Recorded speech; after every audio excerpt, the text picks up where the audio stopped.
Oh, hello. Welcome back.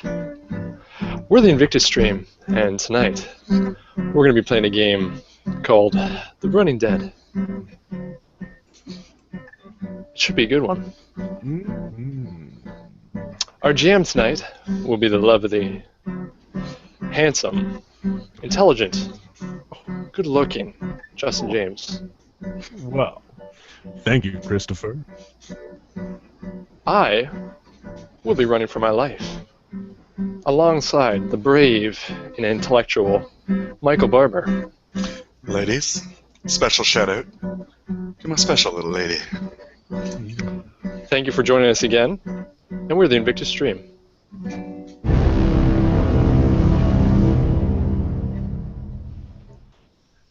That's right, everybody! Welcome to the Invictus stream! As Christopher pointed out, my name is Justin. It's Christopher with the guitar. Big round of applause for Christopher on the guitar, by the way. Thank you. Thank you for joining us. Should be a good night. It should be, and yes, that was actually him playing. Really? It was you, Chris. It was you the whole time. I told you could do it. Oh, I didn't believe. Well, yes, thank you very much for tuning in. We are going to be running The Running Dead, once again, episode 3 of The Running Dead. And I just wanted to say a quick few things before we jump into the game. First thing, thank you very much for watching. We appreciate every single last viewer here on the Invictus stream, and we love your support. We love that you watch. If you would be so kind, one thing that we also really love is when you actually like our videos. I mean, actually clicking that little thumbs up sign. You could do that. It's such a small thing, but it means a lot to us. And it'll help grow the community too, which means more fun for you guys. That's right. That's right. Good point. And also, if you really like this video, please subscribe to our YouTube channel. We got videos coming to you on the weekly. So if you want that, then you might as well subscribe. Second order of business. This is an 18-plus show. We could make it 18-plus on YouTube, but we figure we might as well just do a disclaimer at the beginning. If you find that we are a little too mature for you or talking a little too vulgar for you, then by all means, close the window, stop watching. Nobody here is going to be offended. It is okay. But if you're okay with that sort of thing, by all means, stick around with us. Join us on our Facebook page. I believe there is a link posted below this video. So you can join us here where we talk about the game with the community, and the community offers up suggestions on what the characters should do and funny little tidbits. It is a ton of fun. And one last thing from me before we get to the most valuable post of the week. We're going to be playing Fate Core RPG, which is a great game by Evil Hat Productions. Lots of fun, very versatile system. And we're going to be doing an abbreviated version. So what I mean by that is I'm not going to be sticking to the rules 100%. We're going to be fudging things here and there to allow for the story to really shine through and for the game to pick up as much momentum as we feel is necessary in the moment. All right, so abbreviated Fate Core. And aside from that, I have nothing else to say. Is there anything else before we jump to MVP? Chris, Mike? Well, again, we should note that Harlan and Alex unfortunately couldn't join us because Alex is busy getting married and Harlan is busy being a best man. And, of course, they would like to be here. Our apologies to you that they can't, but sometimes life gets in the way of what's really, truly important.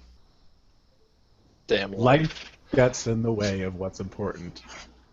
So yes. This is what's important. Yes, yeah, you got it. That's what I was saying. Yes, thanks for keeping up, Justin.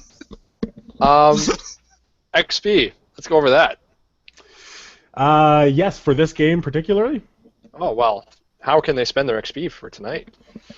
Well, it will be made a little bit more clear later in the game. I'm not going to announce it at this point right now, just because if there's anybody who hasn't watched The Running Dead, there may be a bit of a twist in the game for you. So keep your eyes peeled and your ears peeled, and you'll learn later how to spend your experience points. Excellent. Otherwise, do we have any? We don't have any polls this week, right? No polls, but I do want to get to the most valuable post of the week. Yes. And this week, the most valuable poll Oh, there we go.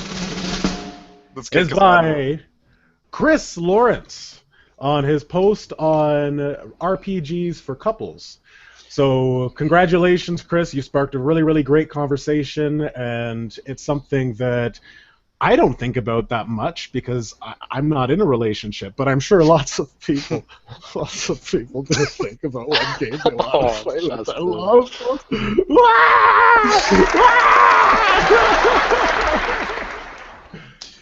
Anyway. Which, by the way, if any of you are looking to hang out with a charismatic, charming, intelligent GM... Harlan's not here. We just said. All right. Justin. Hey, I'll be okay. I've got my games to keep me happy. Warm. All right, so let's jump into it. Congratulations once again, Chris Lawrence. You're going to be earning 4 experience today, and the experience sheets are updated. So, without further ado, I would like to get started. Let's jump into The Running Dead.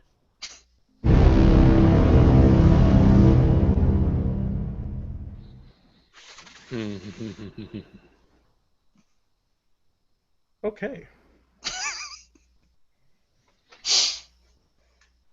Changing the mood a little bit. So, Chris, your character's name. Who do we have? We have Dr. Gregory Hardy. Now, I don't know how much you know about him from the last game. And do I remember much from the last game?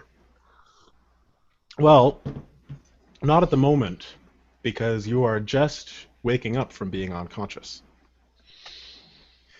You open your eyes, and for a moment, you can't tell whether or not your eyes are actually open. They feel open, but the darkness surrounding you makes it feel like they're closed. And you hear a faint dripping, and the air is musty, and you feel yourself sitting on a cold, damp, hard surface. Do I have any recollection of where I am?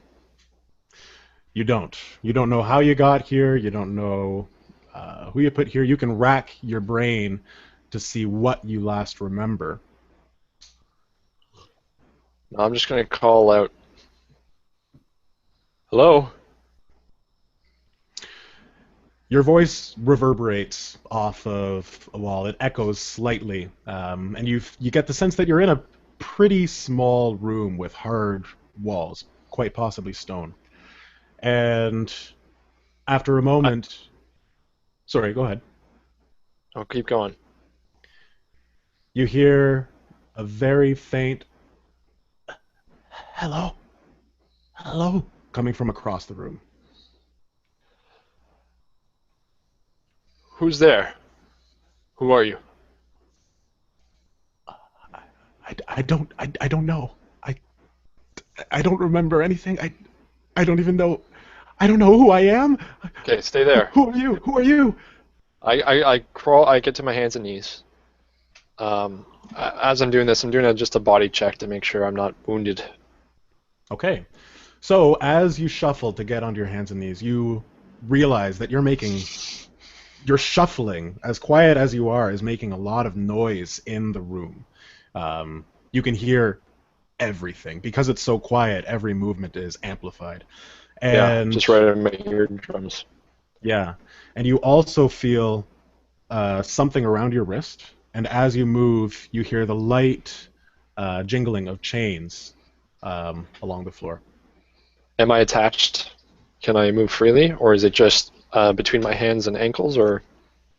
Your right arm is shackled to about 1.5 meter long chain, and as you pull your arm, I mean, softly, I guess. I don't know if you're doing it really loud and vigorously. Yeah. No, I will. Feeling that I've been chained, I follow the chain back to the wall, and I figure out exactly how my chains are tied in. Is it one wrist to something on the wall, or how is that chained in? It is very simple. It's just your shackles, and there's what feels to be a keyhole on the shackles attached to a chain, which is attached to a metal ring on the wall. Okay. I called out. I said, "Are you bound as well?" And the voice, which you now recognize as being female, says, yeah, I think so. My left wrist." And then you hear a chain tug. Stay quiet. I don't know if we're alone in here. I'm going to check my pockets for anything. Okay. So, you feel you're wearing a coat. It's a long coat, maybe a trench coat, kind of rough, but light material. And reaching into your right pocket, you find a box that's about yay big. Feels Yeah. like steel, like metal box, pretty heavy. A wooden box. Okay, and can I open it? You can open it in the darkness. Okay, I'll try to open it and feel what's inside. Okay. So you open it and you can't see anything, but you feel a piece of paper moving around loosely on top of something. Okay. And I put it back in because there's no sense me trying. Oh, on top of something, like hiding on top something of something. underneath. Oh, okay. Yes. Yeah. So you take the piece of paper. I put it in my pocket. No, I keep the paper in my pocket. Yeah. And you pull the item out, and it feels like a camera. It feels like a disposable camera. Hmm. You feel the wind up and Yeah. yeah. But I think it probably has a flash on it, right? But that'd just blind me, so that's not going to work. Disposable. Okay, it's not digital, so I can't use it really. That being said, does it have, like, if I hold the button down a little bit, does it have a little light? You know how some like disposable cameras, when you hold the button down, it lights up a little bit before the flash comes on, and then you press it all the way and the flash comes. Right. Yes. Does it have that? You can try it. I'm going to give it a try. All right. So you hold down the button, the flash Halfway button. if I can. Halfway, and you realize that it doesn't have that, and the flash does go off. Oh. And you are blinded temporarily, but you do catch a glimpse. Doesn't make a difference. Yeah. Yeah, it doesn't make a difference. You do catch what do I a very see? brief lightning glimpse of the room. And you see 6 people, well, 5 people, including yourself, chained to the wall. And I want you to do a roll, a fate roll, so 4 fate dice. And to see if you notice something in the room. So this is going to be perception. Okay, well, as far as my aspects go, or I guess my skills, Yes. investigate is a fair, so I get +2. That Do you want to would just be go over investigate. investigate? So I get +2. I have resources +4, but I guess again, could I say that using the camera is a resource type thing? Because I was trying to use the light.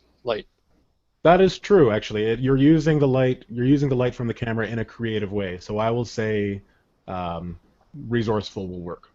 Okay, so I have a +1. So, for the viewers who don't know, these are the fate dice. It's just a plus or minus on each of these 6-siders.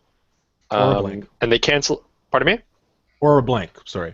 Or a blank, yeah, like one over here. But so because I have a skill, and it's a skill that's fairly high up on my pyramid, I'm actually great at it. I get a +4 automatically to that score. So the 4 would cancel this, cancel this, cancel this, and leave me with +1. That's right. So with a +1, you see that in the middle of the room, about maybe a meter away from the feet of the person that is closest to the room, you see that there is a keychain. Just sitting in was the it center a of the room. woman in the flash? Was it the person who I heard the voice kind of right across from me? Yes. Pretty much directly across. And you hear her as the flash goes off. She says, "Ow! What was that? Was that you?" Yes, I'm sorry. I had a camera. I was trying to use the light to see. I'm sorry if that hurt. But in front of you, there is a keychain. Can you reach it with your foot, perhaps kicking it towards me? And she says, I'll try. I'll try. And you hear some shuffling. And yeah, the more you hear more shuffling, but after a while she comes back and she says, I don't feel it. I'm sorry. I might not be close enough. I don't I think don't you really are. know where I'm aiming for, really. It's a shot in the dark. Okay, I'm going to throw you the camera. Oh, this could be bad. I might lose it in the darkness. She says, Before we do that, perhaps just taking a shoe off or something and try to hit it towards me. Again, says, it's a shot in the dark. Shut up! Shut up a second. Do you hear that? I listen. And you hear some heavy breathing coming from the wall to your right.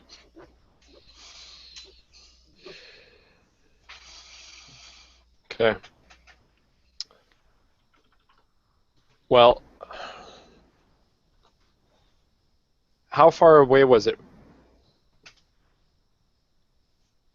The key probably about a meter away from you. If you really reached, you might be able to get it. But it looks like there was someone who was a little bit closer to you. Okay. So the breathing is coming from my right. Yes, probably the middle of the room. Okay. Against the wall. Does it sound human? It does. Does it sound sick? Just Strange? sounds like maybe a little strange, yeah, like a dry throat. Is just someone else there? And Mycl, Hi. Sebastian Park, you come to a voice in the darkness, and you realize that your throat is quite dry,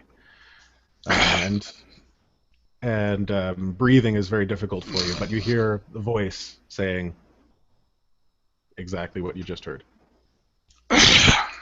Hello? Hello? Who are you?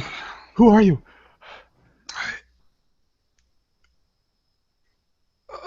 Where am I? What's going on? Who's We there? appear to be prisoners of some sort. Are you chained? I just pull all my limbs, like freaking a little. Okay.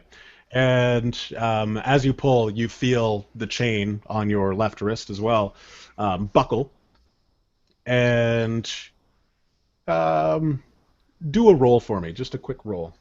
Sure. Let's see what we got going on there. Just how many am I rolling? Sorry.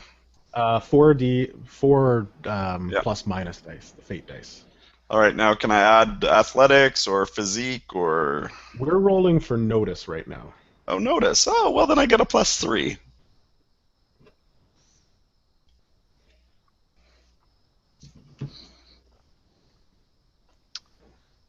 Okay, so he's at a positive 2, You're I at guess. positive 2. Yeah. Right? Because I'd have, so that'd be like 4, and then take away the 2, right? Take away the 2 minuses, so plus 2. Exactly. So as you yank on the chain, you notice that the whatever was attached to the wall has given slightly, just a hair of an inch. But you feel like if you were to tug on it more, you might be able to dislodge whatever is stuck in the wall. All right. So following the chain back, get up on my back, putting both my feet up against the wall, and again grabbing. Are you not wearing pants again, Mike? What? Oh no, just kidding.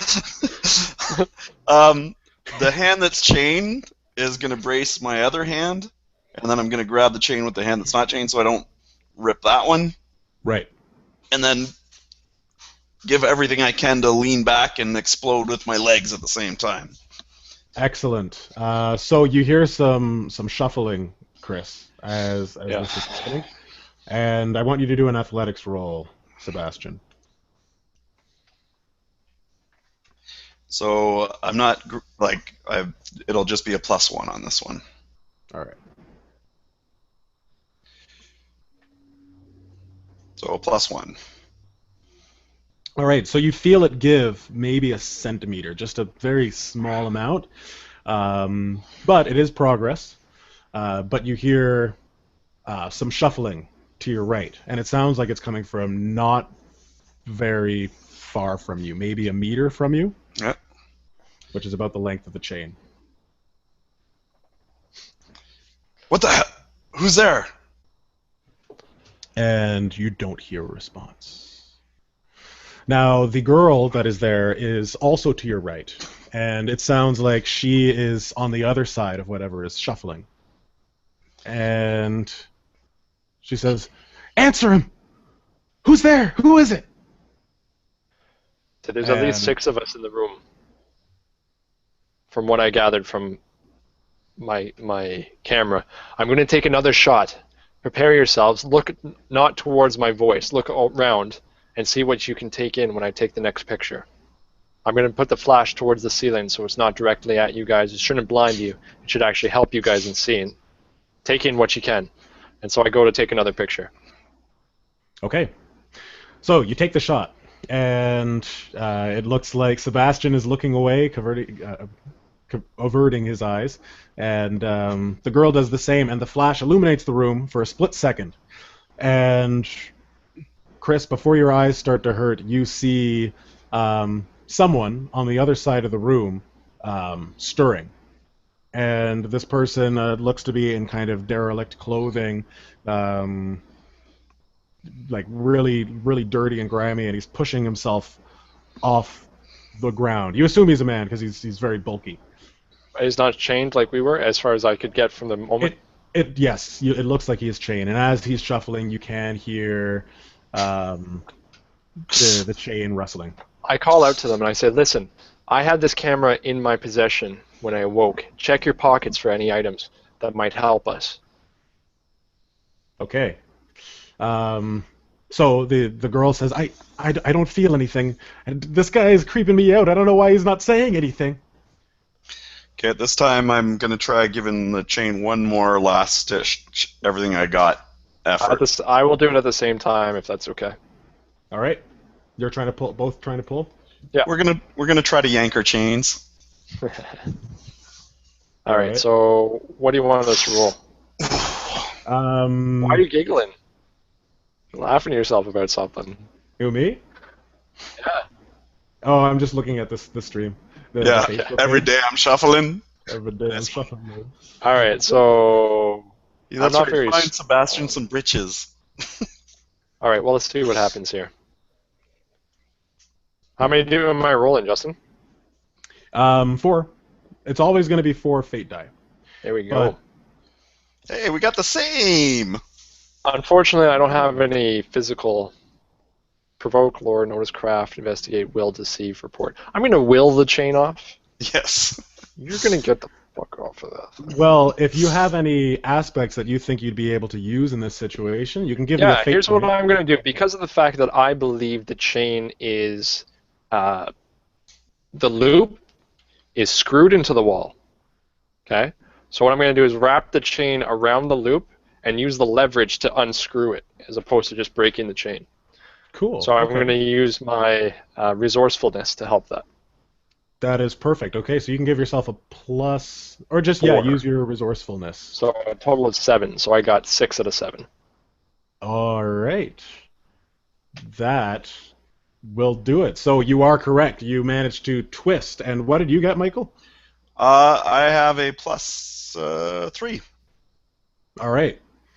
So you guys both at the same time managed to pull yourselves off of the wall, and you go careening into the center of the room and actually bump into each other and stumble onto the ground.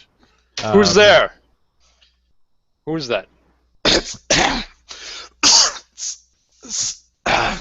Sebastian. You've gotten yourself free. Good. So feeling on the ground to your left, Chris, you feel the keychain. Okay. I put it in my pocket as discreetly as I can. And as a fate point to Sebastian, you're on the ground from pulling yourself off the wall. You are free. Your wrist is a little sore from the tension, but you feel more shuffling to your left, and it's much closer this time. And all of a sudden, you feel hands on you, and something lets out a moan. And where's the frickin' light? Turning towards you. Flash the frickin' light! Well, it's not a light; it's a camera. But I will take a picture of whatever it is. Yeah, I'll do that. I will try to take a picture in the direction to see what the sound is. And at the same time, as he does this, can I try to use my notice? Yes. Okay. And what are you trying to notice? Just whatever it is that I'm like, because I can see the general, like I know what direction it's coming from. So when the light flashes, I want to take in as much information from that direction as possible. Okay. So I'm gonna just say that you're able to do it. You do notice everything in the flash, and the flash goes, and all of a sudden you are temporarily blinded, but you do see above you is a man with sunken eyes, and it looks like there's drool like just coming down his mouth and coming out of his nose too. He looks very sick. He's got drool coming out of his nose? Ew. Yes, and his mouth. Drool out of his nose, and nose drool is the worst. And mouth snot. And eye boogers. He groans over you. Help me! And he coughs. But also, as you're looking up, you do see behind you is a staircase, a wooden staircase leading upwards. And did I see the staircase in the flash? Yes, you did see the staircase in the flash as well. Okay. While this is going on, I want to go pick up the ring that was hanging into the wall. You said it was screwed in after all, right? Yes, so you do have the ring. Is it a ring with a big screw sticking out of it? Yep. So hypothetically, if I have that, I could almost use it as brass knuckles. It would be tough. I mean, it's a long screw. Yeah, so it would be more like a dagger or a jabby thing holding the ring. Would that work? Could I use it as a weapon? You can use it as a weapon, yes. Where's Alex when you need the paint drawings? Yes, the paint drawings will work on this. Yeah, you can use it as a weapon. It's not going to be the most effective because it is just a flat screw, right? Like nuts and bolts sort of thing. It's not going to be sharp. It's like a bolt. It's not even like a sharp screw. Exactly. I'm gonna shimmy along the wall and try to make my way to where the woman was. Okay. And try to unchain her. It's very clear where the woman is. You hear her screaming and shouting, and on the other side of the room, you hear some voices in the chaos. One is an elderly or an older lady, and you hear her saying like, "What's wrong? What's going on? Where are we?" And there's another. You hear some breathing too.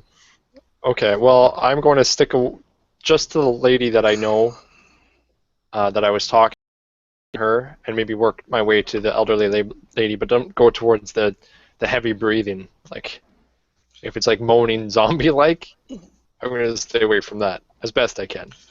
Okay, all right. So you are pretty much right next to the girl, and you reach out to her?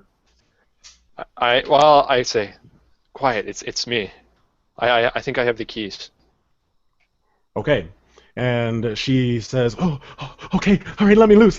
And you can tell, like, she's on the farthest, she's pulled her chain completely taut, trying to stay as far away from the whatever's there possible. Okay, I take the key, and I actually hand it to her. And I said, here, let yourself free, and then give it to the next person. And then I make my way for the door. All right. So you hear the shuffling of keys, and she says, there's so many of them, I don't know which one it is. And she's obviously shaking, obviously petrified. And you go up the stairs, and you get to the top. If I hear her struggling, I might change a course of action and say, I didn't realize how many were on the keychain. Was it a lot? There is about 10. What is my sense in the room? Is it panic? Like we are about to like? It's whatever. On the count, I say on the count of 3, pull with me. We'll just try to pull it free. What do you want me to do? Pull or open it? Pull with all your might, and I want to get out of here. Okay, so she's pulling 1, 2, 3, and I pull. Okay, so she gives that a +1. And so and what are you using? You're using your athletics, right? I'm just using... No, I wasn't using my resourcefulness because it was just pulling. I figured the 2 of us could do it. Yeah, okay. So with that, you guys... Your athletics is 1, right? Yeah. Yeah? No, I don't have athletics. Yes, at all. it You is. don't have athletics? Yes. Okay. I mean, you know, I'm going to put that as an aspect. I may not look athletic, but... Can I have an aspect that's athletic but not skilled? What do you mean? Athletics but not making skilled? that up. No, let's just pull together. I'm hoping that with the 2 of us we can do it. Okay, well, with that, you guys would get a 3, because she is somewhat athletic. Yeah.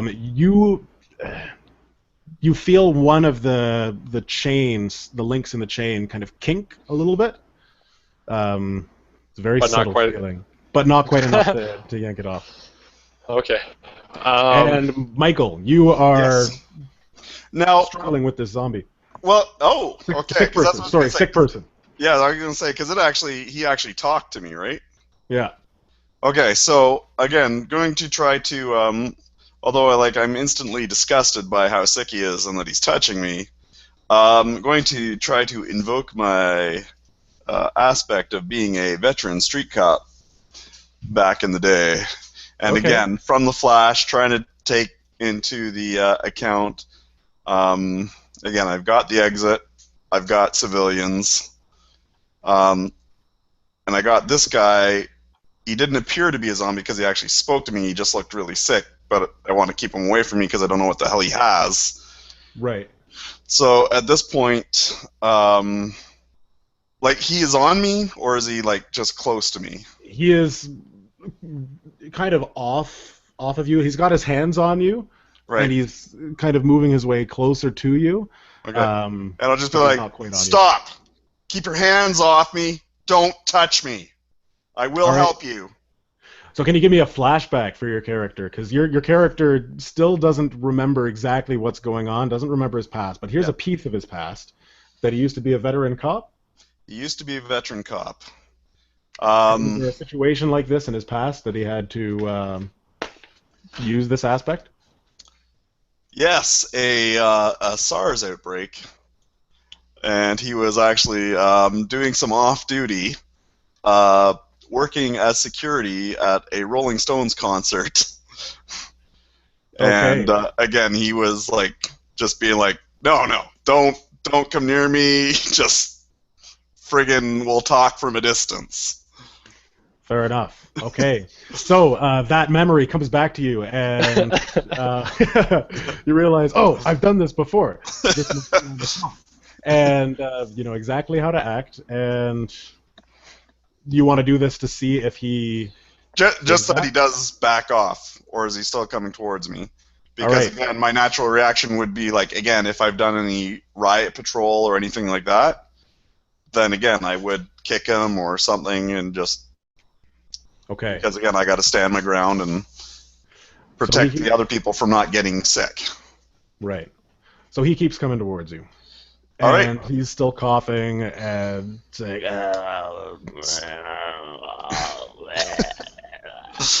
All right. So at this point, I'm again wrapping the chain wrapping some of the chain with my hands, wrapping it around my hands, and I will punch him a couple times or kick him depending on where he is. Okay. I'm sorry, I told you to back off. Okay. So you do manage to. Okay. Well, actually, do an athletics roll. Do your athletics or fight. I mean, they're both the same. They're just both a +1 because I'm not great with hand-to-hand or anything. Yep. That's okay. Either way. Ooh. So I have a -1. All right, so you can succeed, but you would have to take a penalty, like something happens that's bad for you. So you manage to kick him off, or he just keeps on coming. Yeah, I will. If I'm kicking him off, it'll slow my movement, but I will break a toe. Because what am I wearing? You're wearing just sneakers, just running shoes. So again, I just hit him at the wrong angle and end up breaking like a baby toe. So every time I move, so would that be a physical stress? That would be a physical stress. I would even go on to say that it is a mild consequence. A mild consequence. Yes. Okay. All right. So you kick him back, but you hear a crack as your baby toe bends backwards. And across the room, you hear the chains pulling and saying, "Are you guys all right? What's going on? Is there? I gotta get out of here." Okay. I call out. I say, "Is there anyone who's got their chains free? We need some help over here." And they both say, "No, they're both stuck." Okay. Anybody else? Mycl? What? Sorry, I missed that. Is anybody's chains free? We could use some help. Oh, right. Sorry, I forgot it's still dark. Right. Yeah. Mine are. Come over here. Help me. Where? Okay, so I guess during this, notice or investigate. Try to work towards them. Yeah, but during this, I want to have a memory occur, Justin. Okay. So my character he's remembering himself. And there was an old lady on a surgical table. And she was asking for my help. And I remember the feeling of just complete disregard. And in this moment, I let the chain drop and started making my way towards the door. Okay, and where are you going? You're leaving me? I gave you the key. You can get out of this. And I make my way to the door. Okay. You get to the top of the stairs, each step creaking. The chaos below is covering the sound. And you get to the top and you feel a wooden door and you turn the door handle. And of course, it's locked. I need the keys! Now, Mycl, you are pretty much lying down on the ground in between this girl who's rattling with her keys and this sick man who's trying to push himself back up, who is right next to her pretty much. Okay, so this is where I'm going to try to use my aspect of vengeful. Okay. So, here is where I instantly invoke a memory of my past. My wife was 7 months pregnant when we went on a camping trip. And It was we decided just to make it a little bit easier, we'd actually rent one of the campsites that has electricity and that sort of stuff. Getting ready for the night, we went, and I was walking up to take a shower. And as I was waiting outside, I heard a scream.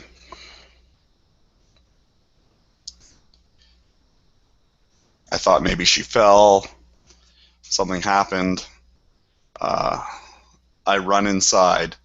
As I'm opening the door hits me, and I fall back as I see a man run out, covered in blood.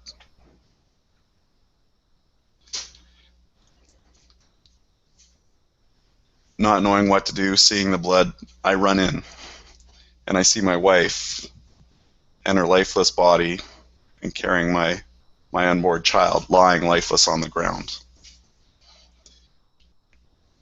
It was that moment that I'm thinking of right now in my inability to protect her. And I'm just going to do whatever it takes to just beat this thing to a pulp. Okay. What are you calling this one? Vengeful? Vengeful. I'm taking my my aspect. I'm just going to call it cold and calculating. All right. Mine. Calculating Kind the of odds of, figuring out, what's best for well, not even me, but kind of saying, making a cold decision, not letting emotions get in the way. Gotcha. I got to do this, so I'm sorry, but I got to do it. Good idea. Okay, so Mycl, you go into a rage, and you're invoking this aspect, so you do get +2. You have to give me a fate point. How are you guys doing on fate points, by the way? I don't know. How many do we start with? You start with 3. So how many of your own aspects have you invoked? Oh, this would be my second one. All right. The one that I just invoked, I didn't need to roll for. Does that make a difference? So I haven't invoked any. Okay. All right. Oh, Mycl. I forgot that invoking aspects costs. All right. But it gives you a bonus, so that's good. You're going to kick some ass. Which is good, because I balance out. Well, no, because I would use it as well as my fight, so I end up with a +1. +1, okay. So you jump on this beast, and you start wailing on him, and the girl starts screaming louder. People across the room, they could hear the punching, and they say, "What's going on? What is happening?" And the creature, I'm going to give you a fate point, Mycl. Oh. Because the creature grabs your arm and goes to take a bite out of it, and you're going to have to pull your arm away before he does so.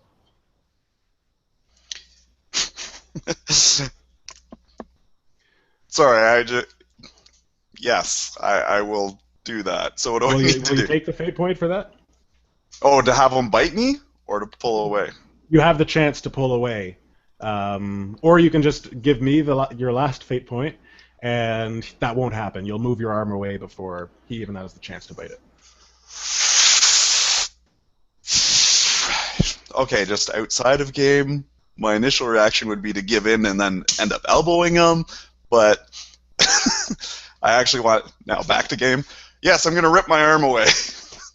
I will give you the fate point. Okay. I do not want to be bitten by this thing. No, probably not. Okay, so you manage to pull your arm away just as you feel it reaching for you, and instead it starts to push itself off the ground, but it's obviously weakened from your attack. Alright, so I'm just going to full out just knee drop on it again and just start hitting it as hard as I can. Alright, roll another fight check.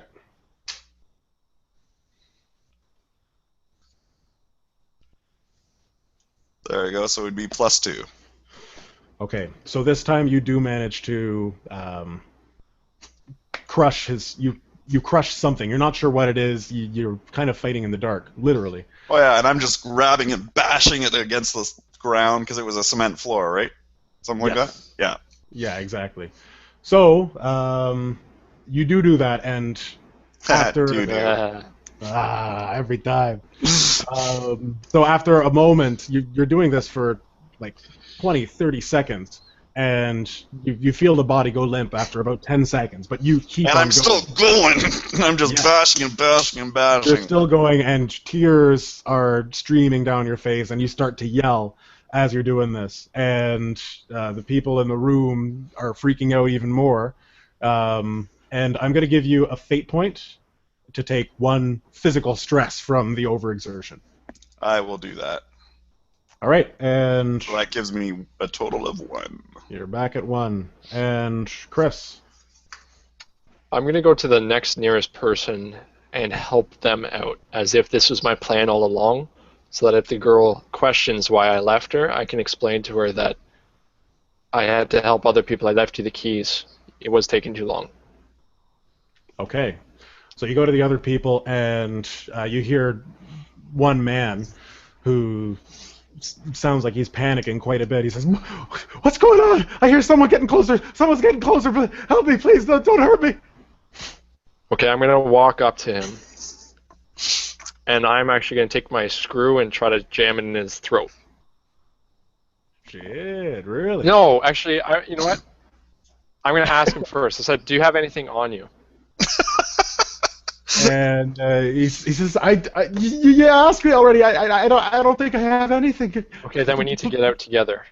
And then I offer. I know it's a big change of what's going on, but I'm gonna help him instead. But trying to figure out how my character acts. But yeah, I'm gonna help him. Okay, we gotta pull together. On the count of 3, we pull. 1, 2, pull. All right. So roll. But he thinks I meant pull on 4, 3, and I pulled on 3. Looks like you did pretty well. Yeah. And okay, so you managed to pull really, really hard, and the brick in the wall comes loose. So do we have a chain with a brick on it? He's got a chain with a brick on it. Yeah. That's pretty cool. I said, come on, help me. And so does Mike, actually. Mike has let's help someone else. And I usher him to go to the next person. I'm going to invoke an aspect. Okay? Okay. I feel that I've led in the past. I don't know if it's a surgical team, military training, or what it is, but I feel like I can command. Okay. And I tell him, this is what we need to do. We need to go from person to person and get everyone out of here. So we move to the next person, and I want him to help me again, but now with 3 of us trying to pull and consecutively get more people. All right. So things in the room. Invoke an aspect to do that if I need to. Yes. Okay. So use a fate point. Yeah, I'll use a fate point. All right. And you invoked the last one as well, right? No, I didn't. No? Oh, okay. So then, in that case, yeah, use your fate point, and then you get a +2 to this roll. Okay. Plus, there's 2 of us now, Yep. so there's a total of 3 of us. Yes. So, once again, you guys do manage to pull, and this time a link in the chain breaks. Is this the woman? This is the woman, and you hear her say, "Well, thank you so much. I was worried there for a minute, but I'm okay." We need more. I say, give me the keys. This is the other girl. There's 2 women in the room. Oh, okay. So this one sounds much older, much more composed and calmer than the other one. Still, you can hear she's a little afraid, but. So maybe there's 2 women, 1 and 3 guys, plus the zombie or the sick person. Yeah. So there's 5 people. Or 6 total. 6 total. Yeah. So we're gonna 5 now because Mike bashed in his skull. So let's free the last person. I imagine we can all do it together. Well, the girl, actually, while this is all happening, she managed to unlock her shackle with the keys. Okay, does she have the key? Yep. Do we find her? Yeah. I say, give me the key. There's a door. We can get out of here. And she says, Where? And she's feeling around. It's very dark still. Still pitch black. Your eyes haven't really adjusted. I imagine I'd find her eventually. Yep, but she's feeling around, and you pull her up. And what is Mycl doing? Sebastian. trying hear everybody to else freeze. regain composure, kind of getting up off of this creature and looking down. And you can't see it. It's dark. Yeah, You're wet. Your hands are wet with blood. Yeah. So again, some other stuff. And that is actually not that I'm invoking an aspect, just another memory is coming back to me. And I remember actually that I'm no longer a cop because I was eventually let go from the police force because all of my time and all of my effort was put into finding my wife's killer and my child's killer, and it became an obsession. And I remember actually eventually finding that killer and choking him to death with my bare hands. Good. Okay. So you kind of became a vigilante for your own private purposes. And then I'm wiping, and again, that's what I'm feeling, that blood, and trying to recompose myself. Yeah, and your hands are shaking as you're doing this. But you hear, some commotion behind you. You hear chains being pulled from the walls, and people's footsteps beside you. And then you hear something about a way out. And again, listening to everyone, I will try to slowly, because again, I would imagine they're moving as a group. Yep. And I will just call out, I'm still here. Help me. Help me find a way out. Okay, do I have the keys yet? Yep, you've got the keys. I make my way to the door. Okay, and you hear people following you up the stairs, carefully, slowly, to not trip. And you get to the door and you start testing keys. Yep. And on about the third key, you hear from the other side of the door. Footsteps moving very quickly. Thank you. It's like, what was that? Like running away from the door or coming towards it? Running away, or both. Kind of a zoom. Something ran by it. Alright, so I find a key that eventually goes in, I imagine? Yes. Which way is the door going to open? Is it push in or push out? It'll push outwards. So I pretend I can't find a key. And I said, my hands are shaking too much, and I hand the keys to the next person in line and say, help, I can't get it, my hands are shaking too much. Alright, so the older I back woman, up in the line of the order. The older woman who's right behind you says, I'll try. And she does it and creaks the door open very slowly. And the hinges are old, and it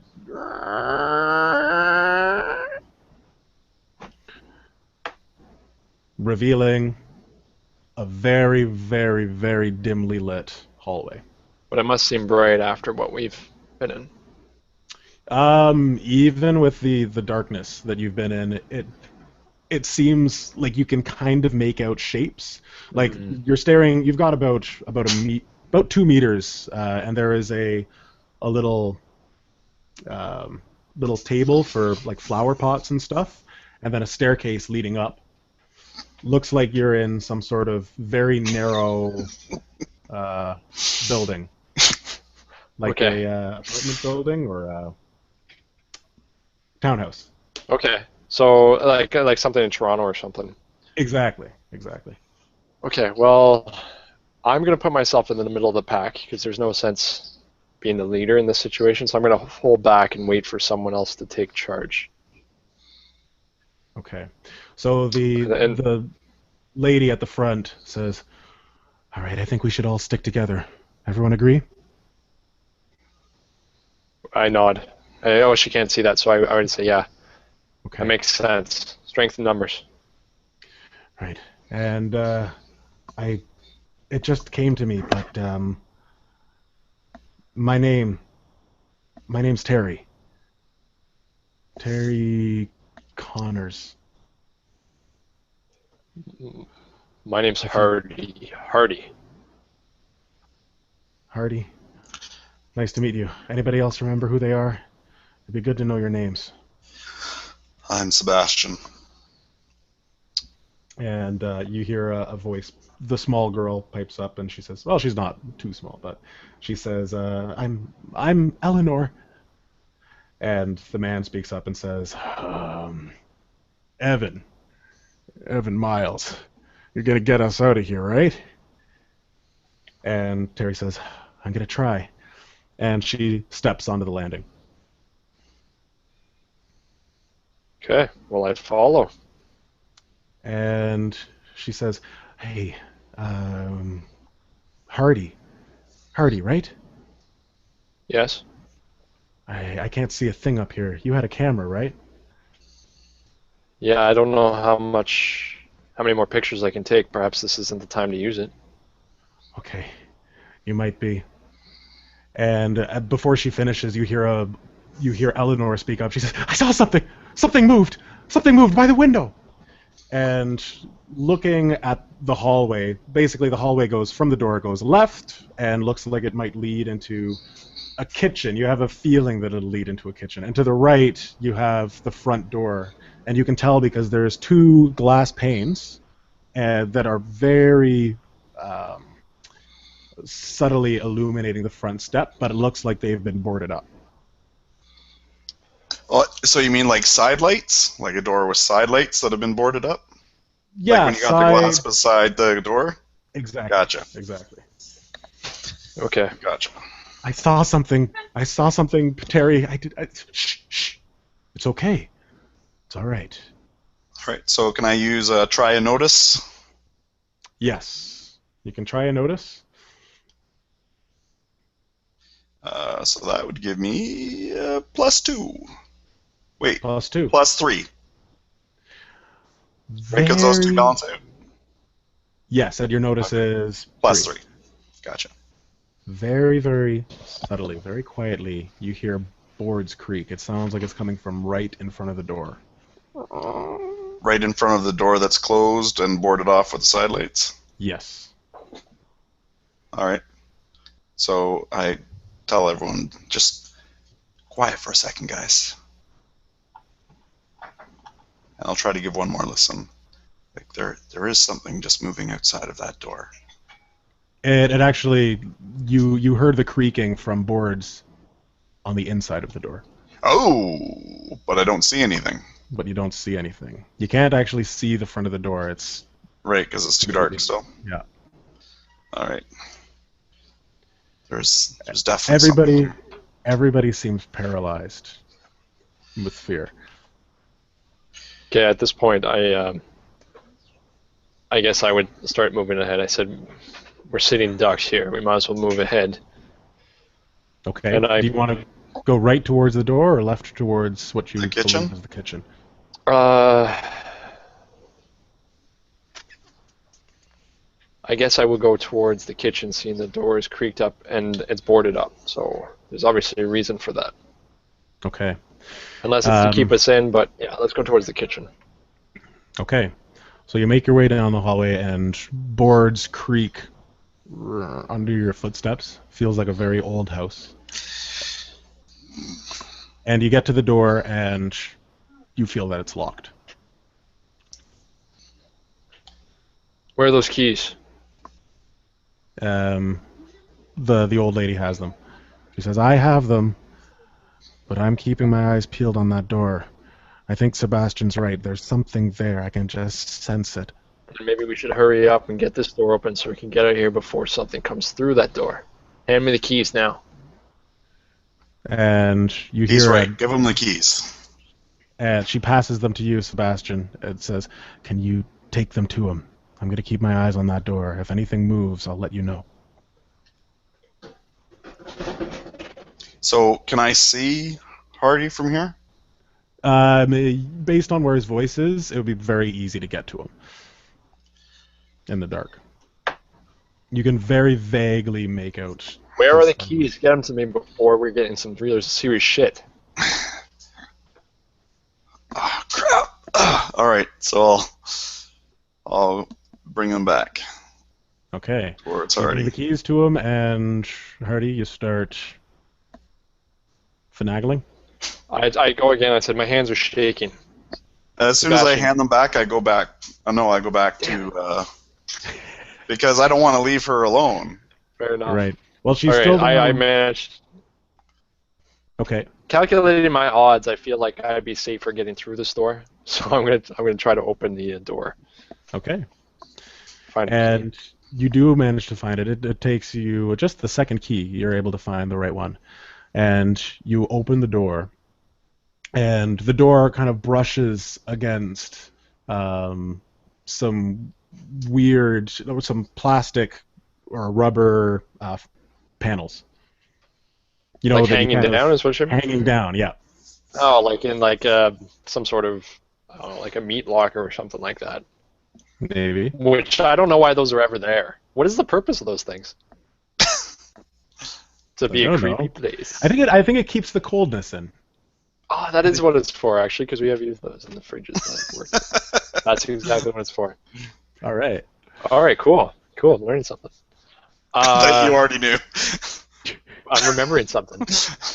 Invoke that yeah. aspect. So I say it's open, guys. Come on. All right. So you hear some footsteps as people are coming towards you, and you step through. And I'm going to give you a fate point to say that the ground that you step on is actually quite slippery, and you slip and fall and take a physical strain. Oh, great. I slip and fall and take a physical strain. Yep. A strain, by the Okay. way, is something that you get back at the end of an encounter. So at the end of this situation that you're in right now, once you have a time to break and rest and things aren't stressful, then your stress goes back to 0. Cool. So You've taken physical it? strain. Yep, I'll take it. All right. I slip on the floor. And yeah, you hear Does it people stop, and someone says, "Hey man, are you all right?" And shh, from the older lady. And Sebastian, because you've been paying attention and noticing this whole time, you hear another But I can't see front anything. door, but you can't see it. And it sounds like it actually ran up the stairs. What stairs? Oh, like there were stairs somewhere? There were stairs. Just if you had taken a flash, it would have been apparent. Okay. Yeah. I get myself up and I move forward. Okay. All right. So pushing yourself up, the ground is plastic. And Sebastian, let's go back to you. Yep. But when I hear it, I kind of, do the car's stopping too fast. Put my arm across the other lady, lunging a little forward, and then like grimacing on the foot, and going, "Oh yeah, that hurt." Oh, okay. But again, just kind of like, can I see any trail of anything? Looking for footprints or. It's too dark to tell. You wouldn't be able Too dark to to tell. see anything against the dark hardwood All right. floor too. So again, I'll just be like motioning her, "Okay, guys, into the kitchen." All right. Or I guess I don't know what it is, but I'll be like, "Into the room, into the room." Into the slaughtering room. That's Come on. right. Okay. So you guys make it in. Greg, you push yourself off the ground, and it's plastic. The entire floor is plastic.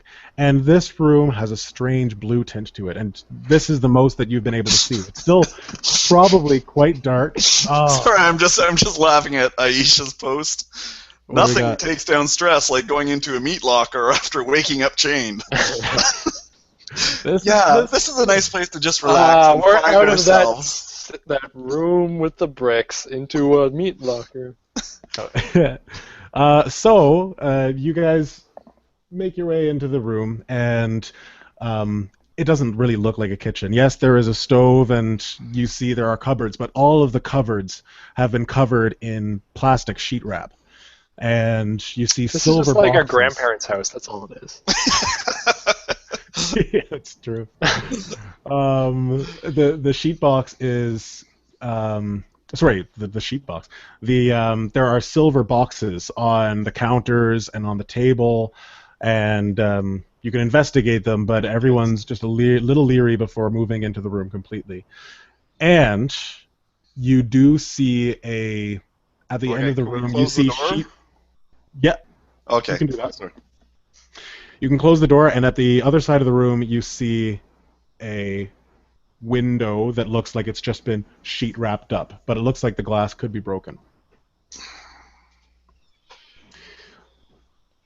So do you want to investigate the room? Do you want to stay Absolutely. here? Because, again, I want to look for anything we can use to protect ourselves. Okay, so go ahead and roll your investigate. I'll do the same. All right, and just so you know, that is my great skill, Ah, which is good, because now I have a +2. all right. Great gives you a plus. Oh, okay. Right, because it's a +4? I got a 3. You got a 3. Okay, so Sebastian, looking around, you find a number of these silver boxes, and you see a symbol on them, and you're not exactly. You're racking your brain trying to remember what that symbol is. And Dang it. And I was going to take lore over contacts, but I took contacts. well, you can ask someone to do a lore roll. Lore And is one of my good skills. Greg, Yeah, as Greg is looking around, he finds a box, and there's another symbol which he might be able to recognize. But in the top right corner is a cross. What looks like a silver cross. This box also reminds me of the piece of paper that I had in my pocket Yes. and the camera. So I'm going to also investigate that in the meanwhile. Okay. So you take out the piece of paper, and you hear Sebastian saying, "Hey, can anybody recognize this?" And you just ignore it. I say, hang on a second. I found something too. All right. So And- reading the paper. Sorry, let me just pull something up here. All right. So there's a note. The note, it's signed. There is a cross at the top right and the top left of the page, and you recognize it as being the same cross that you see on this box. And the letter from the little box with the camera says, "Have fun making new memories, but remember to only use it on a special occasion."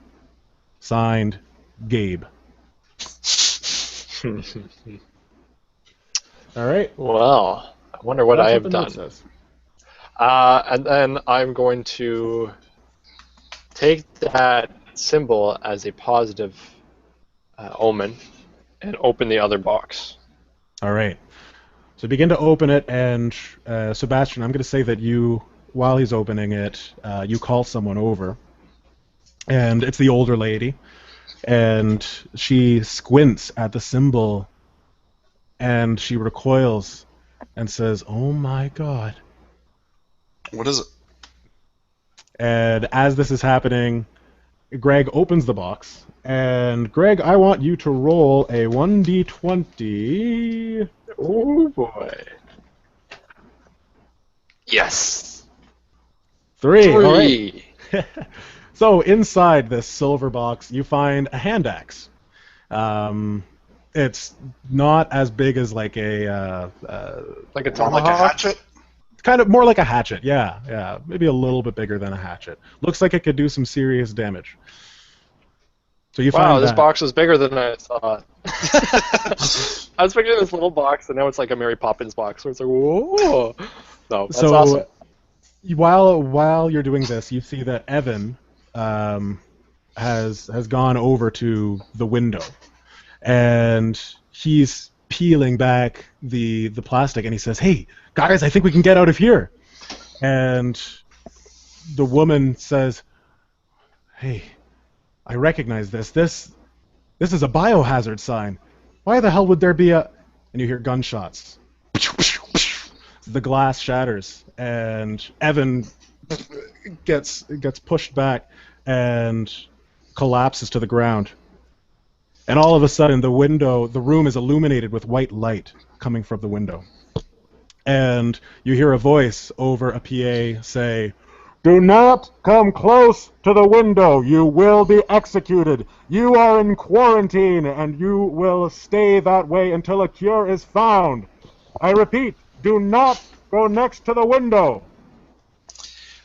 At this point, again, well, not again, because it'll be the first time, but I will drop down and see if Evan's got any vital signs, try to keep pressure on the wounds, be like, it's okay, it's going to be okay, we'll get you out of this. All right. So I'm going to invoke your aspect of your past. The veteran street cop? I'm or going to vengeance. say He's going to jump out the window and try to kill. your actual backstory of the wife. Yep. And your vengeance, and I'm going to say that it paralyzes you as you see this man that just got brutally killed. Fair enough. Not by your hands, it's paralyzing you. And I give you a fate point for that. Yeah, excellent, thank you.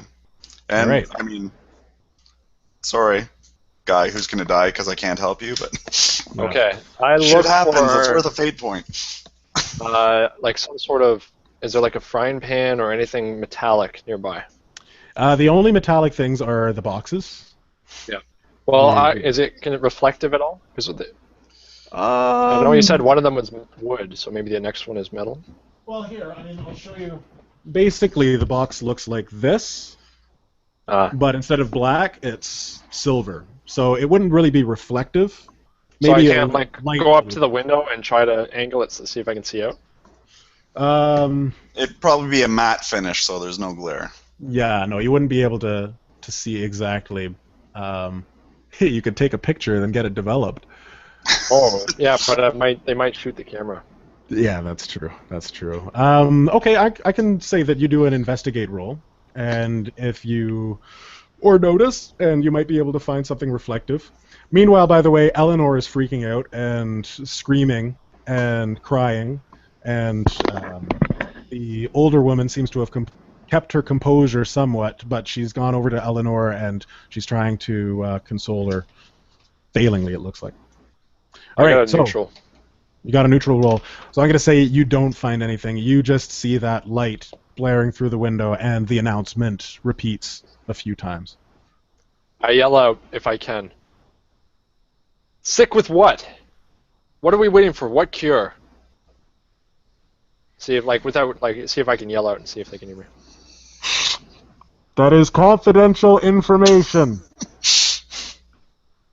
Stay away from the window, or you will be executed. Yeah, he's kind of a jerk. Okay, so you want us to rot in here and wait for a cure?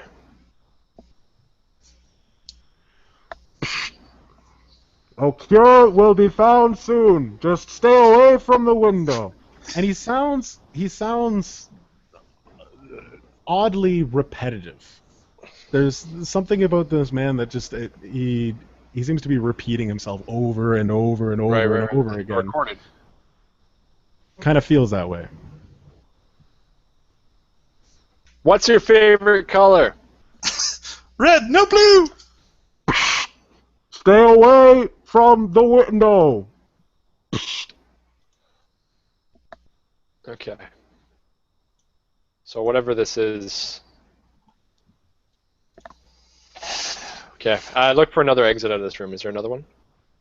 Nope. The only exits are through the window or the door. Well, you could go to the window. Yeah, but I'm gonna get shot. Tara, you go first. Here's what I have a tomahawk now, so I can go and try to open the other door. I say obviously we can't stay here. Let's see what else we can find. Let's go back through the other door. All right. So you go back through, and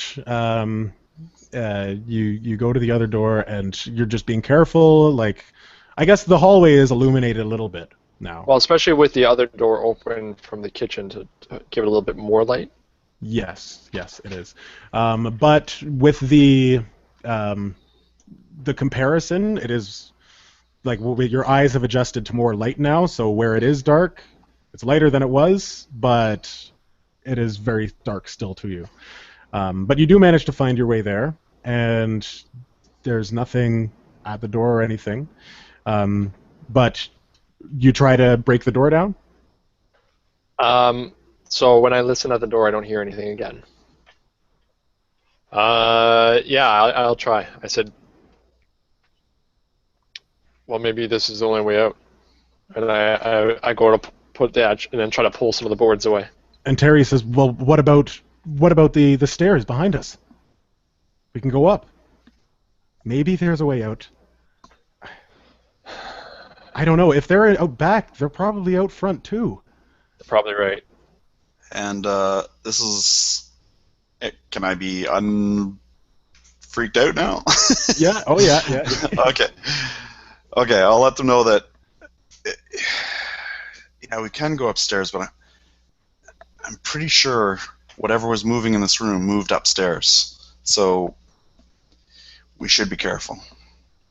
As long as it's running away from us. You've got the axe. You go first.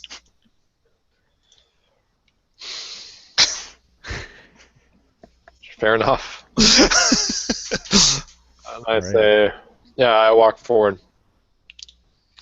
So you walk forward up the stairs, and once again, very old townhouse. The boards creak under every step.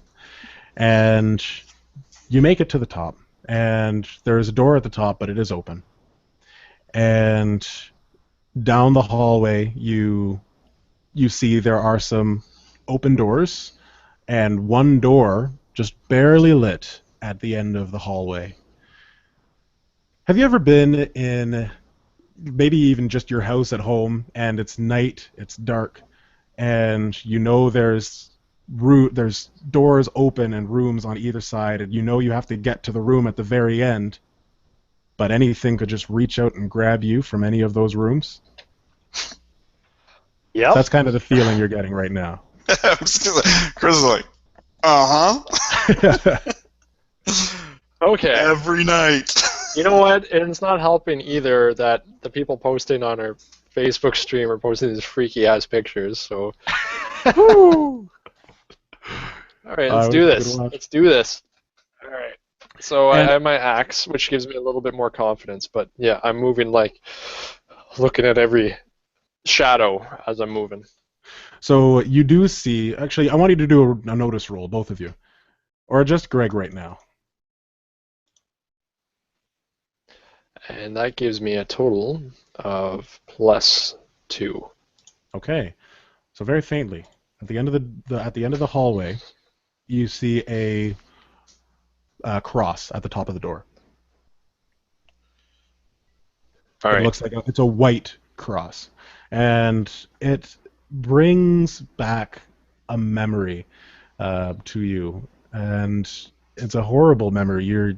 You feel like you're surrounded by things that want to kill you, and you know that that's where you need to be, but you can't quite make it. And it's a very vague memory, but it sends shivers down your spine. Okay.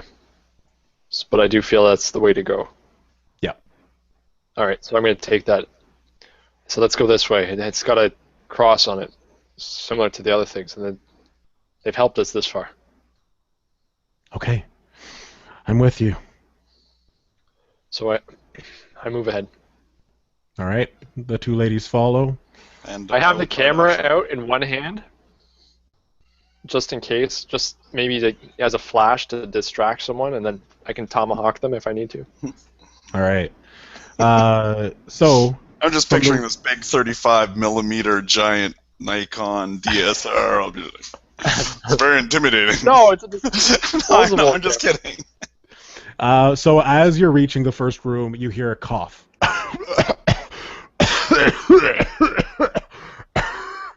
Come from the door to the right. And then another cough, a woman's cough coming from the door to the left. and more coughs coming from down the hall, and the coughs seem to be getting louder and louder and louder and filling the room. They seem to be getting closer and closer to the door. Okay, I start running. I say, come All on. right. You book it, and it looks like Terry is following suit, and she's holding on to Eleanor's hand. Eleanor started screaming again, and Sebastian. Panicans! Yes. Okay. I will be moving as quickly as I can. If I need to, I will use my will to push on through the pain. All right. Yes, that's true. Your consequence can be used as an Because asset I against have you. a mild consequence, yes. Right. In this case, you keep running. Does anybody want to take a glance in any of the rooms, or just book it to the door, heads down? I'm booking it. I think we should just book it, because again, if it's an illness, a sickness, why expose ourselves? So and I'm picturing, And they're too far gone. Yeah, they have a Sorry, mild guys. cough. They're dead. They're coughing. So That's probably a cold. Yeah, exactly. It's actually just a common cold. You're quarantined for a common cold. So as you're running by the doors, you hear the coughing gets more intense and even louder, and it completely drowns out Eleanor's screaming. But you make it to the door at the end of the hall, and Greg, you turn the handle, and it is open. The door swings open, and the momentum that you lost opening the door, Terry and Eleanor did not slow down. They run right through. Sebastian runs through as well. And taking one quick glance back down the hallway, you see a single little girl with hair drooping down her front. Oh, no. And she looks up slowly at you, and you close the door, and she runs with lightning speed towards you, and you close the door. Silence. Oh, God. Did the other people ask me what it was? Did we notice it? Did anyone They're notice? panting. They're panting. Eleanor is as slumped against a corner and is sobbing. Did they hear the thump on the door? No, there wasn't a thump on the door. As soon as you closed the door, it went silent. Oh, okay. Well, that was scary. I want to get out of here! I want to get out! Okay, so I will walk over to Eleanor? Yep. And I will use some empathy and just be like, Eleanor, it's okay. We've made it this far. We can keep going. We'll get out of this. And I guess do a empathy roll maybe to. Yeah, go ahead. All right, so a +2. +2. Okay. We're gonna do this, Eleanor. Again, we can do this. We made it this far. We're all still here. We're all still together. We haven't lost anyone. She looks up at Except for me. Got to go let the cat out. Oh, okay. So, Greg, you hear all of this, and you see. I walk by and say, I know I'm getting out of here. Okay. So, walking by, looking around, you hear Eleanor say, "What's that?" And she's pointing at something. And across the other side of the room, you're in a fair-sized room, nothing too big. You see a red light. And getting closer, you see that it's a camera. Like a surveillance camera. I look at it and I say, there's a camera here. There must be somewhere. There must be other cameras, and we could probably see a layout of the wherever we are, hospital or whatever it is. We need to find that room. And so, as you're saying this, you hear a hissing noise, like a very high-pitched, and all of a sudden, the room is illuminated. And you realize that the room is made completely, except for the floor and the ceiling, of TV screens. Imagine that would And hurt her eyes. yes, you cringe at the light, and you hear cheering. And a man in a black sequin tuxedo with a crazy hairdo has a microphone in his hand, and he says, "Hello all, and welcome to another episode of The Running Dead, brought to you by the Church of Retribution. I'm your host, Garland Huxley, and I'm here with another 5 sinfully provocative contestants. That's right, folks, it's humanity's favorite game show, and boy, do we have a show for you tonight. If you're just tuning in for the first time, and frankly, I don't know how that's possible, well, here's what you need to know." And he goes on to explain how the audience can participate. And cool feature of this game is the audience is our viewers. Anybody watching right now is able to participate in the game of The Running Dead. And you're going to act as sponsors, much like on the Hunger Games, how sponsors can send little box items to people.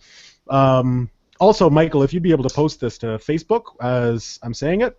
What am I posting? Just how to spend your experience. I don't even know how to post that.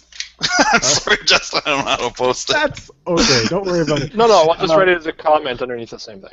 Yeah, just write it as a comment. So, Okay. for 5 experience points, you're going to be able to help the contestants out, whoever you want to help out. After every room, the first room we reached was a quarantine room with quarantine zombies. The next room is going to be something else. Each player is going to be given a box, and they start out with a bronze box. But you can spend 5 experience to upgrade that box to the next tier. So there's a bronze box, there's a silver box, which Gregory found in the last room, and there's also a gold box. So if you spend 10 experience points, you are going to be able to let them roll for an item out of the gold box, which is fun for everyone because the items in the gold box are pretty amazing. We've had highlights from the gold box have been a pheromone gun that makes someone smell like, flesh, so the zombies are all attracted to them. That was fun. There's been a laser kitty. Laser kitty, by far my favorite. Laser kitty was awesome. There was a honey badger. Honey badger was a lot of fun. So that's the sort of thing you're going to find in the gold box. Honey badger doesn't give a shit.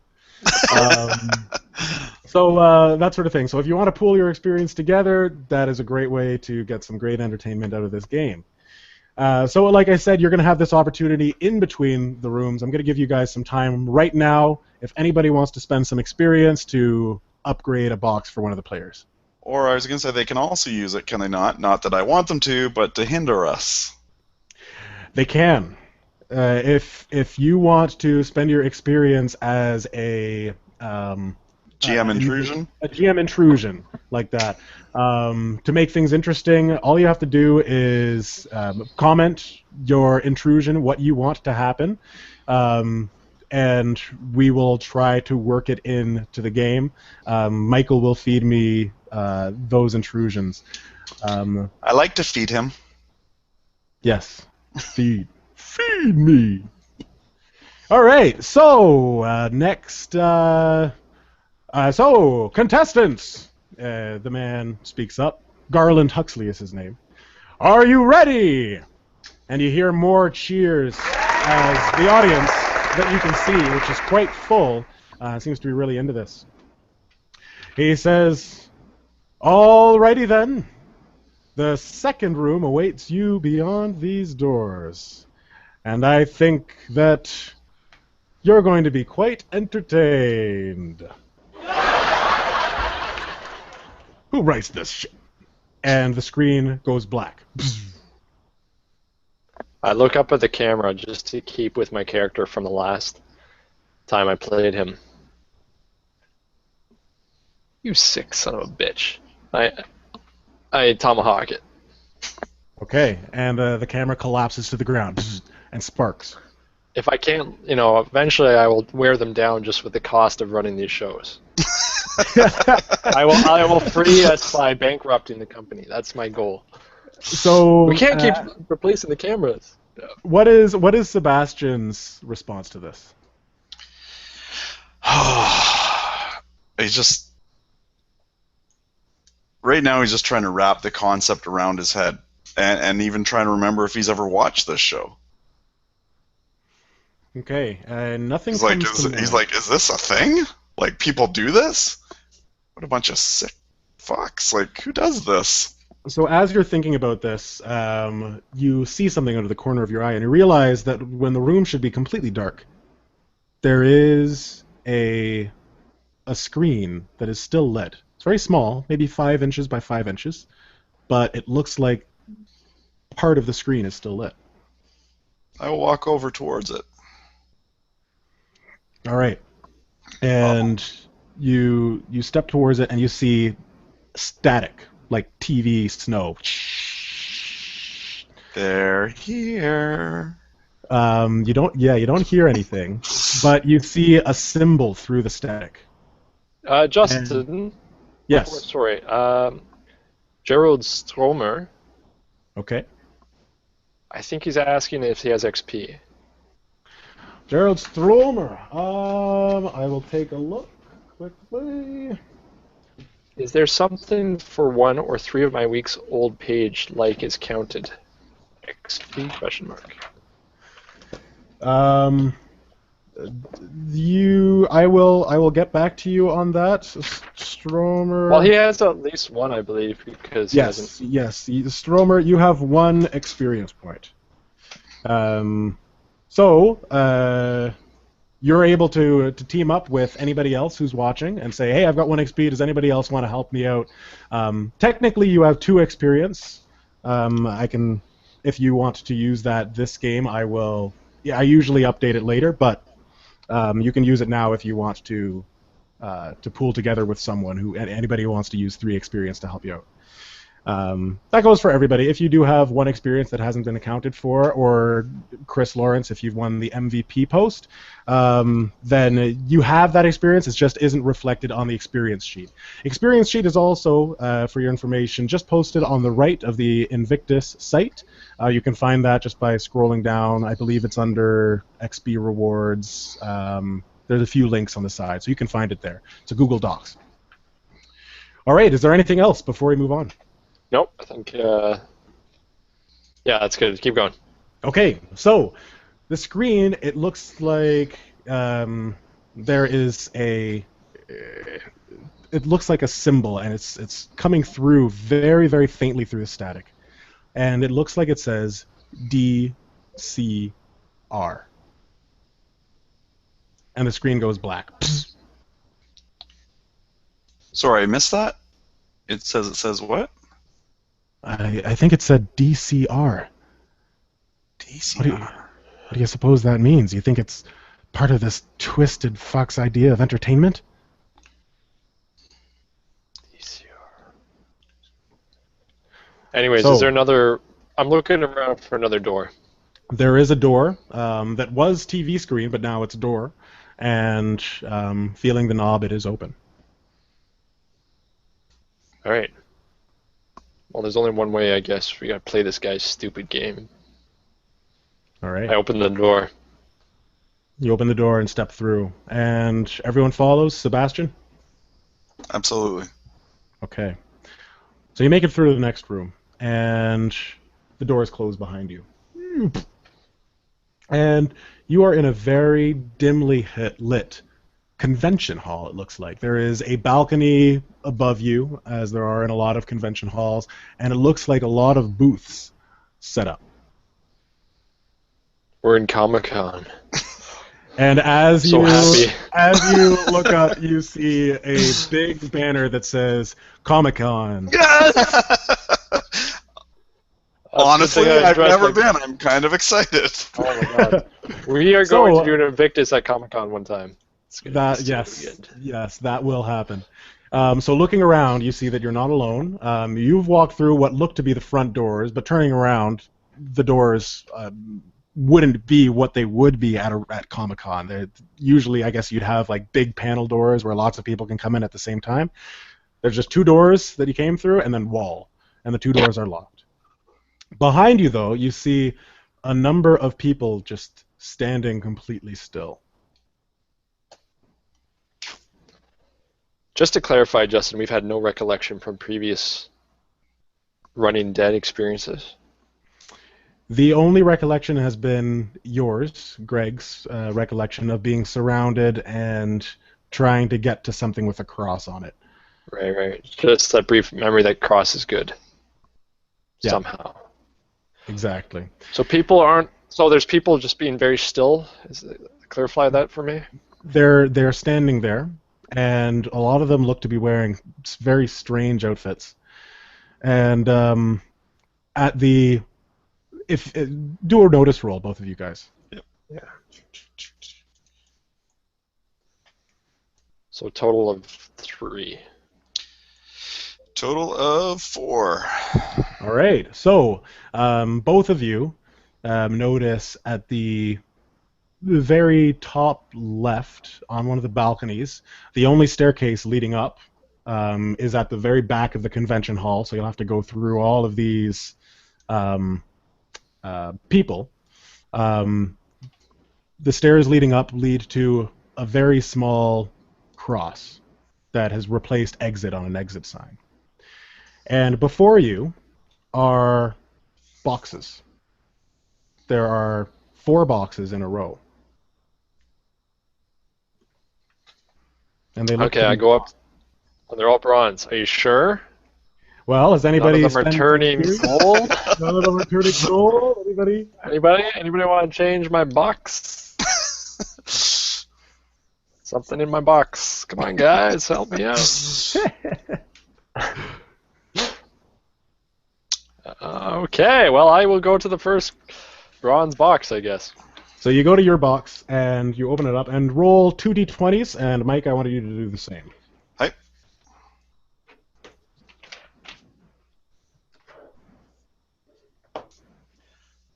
Got a 14 and a 3. 3 and an 8, 14 and 3. All right, and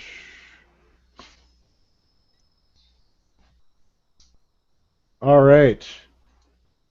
Okay, so there is a gold box.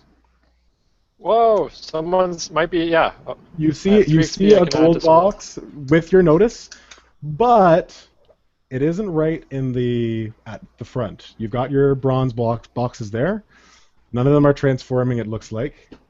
But the gold box is sitting on a about halfway through the convention hall. So you go to open your box, and sorry, what did you roll again, Mike? I got a 14 and a 3. 14 and a 3. So, your friend Terry opens the box, and she holds up what looks to be a wire, and on the end of the wire are 2 bricks of plastic cheese.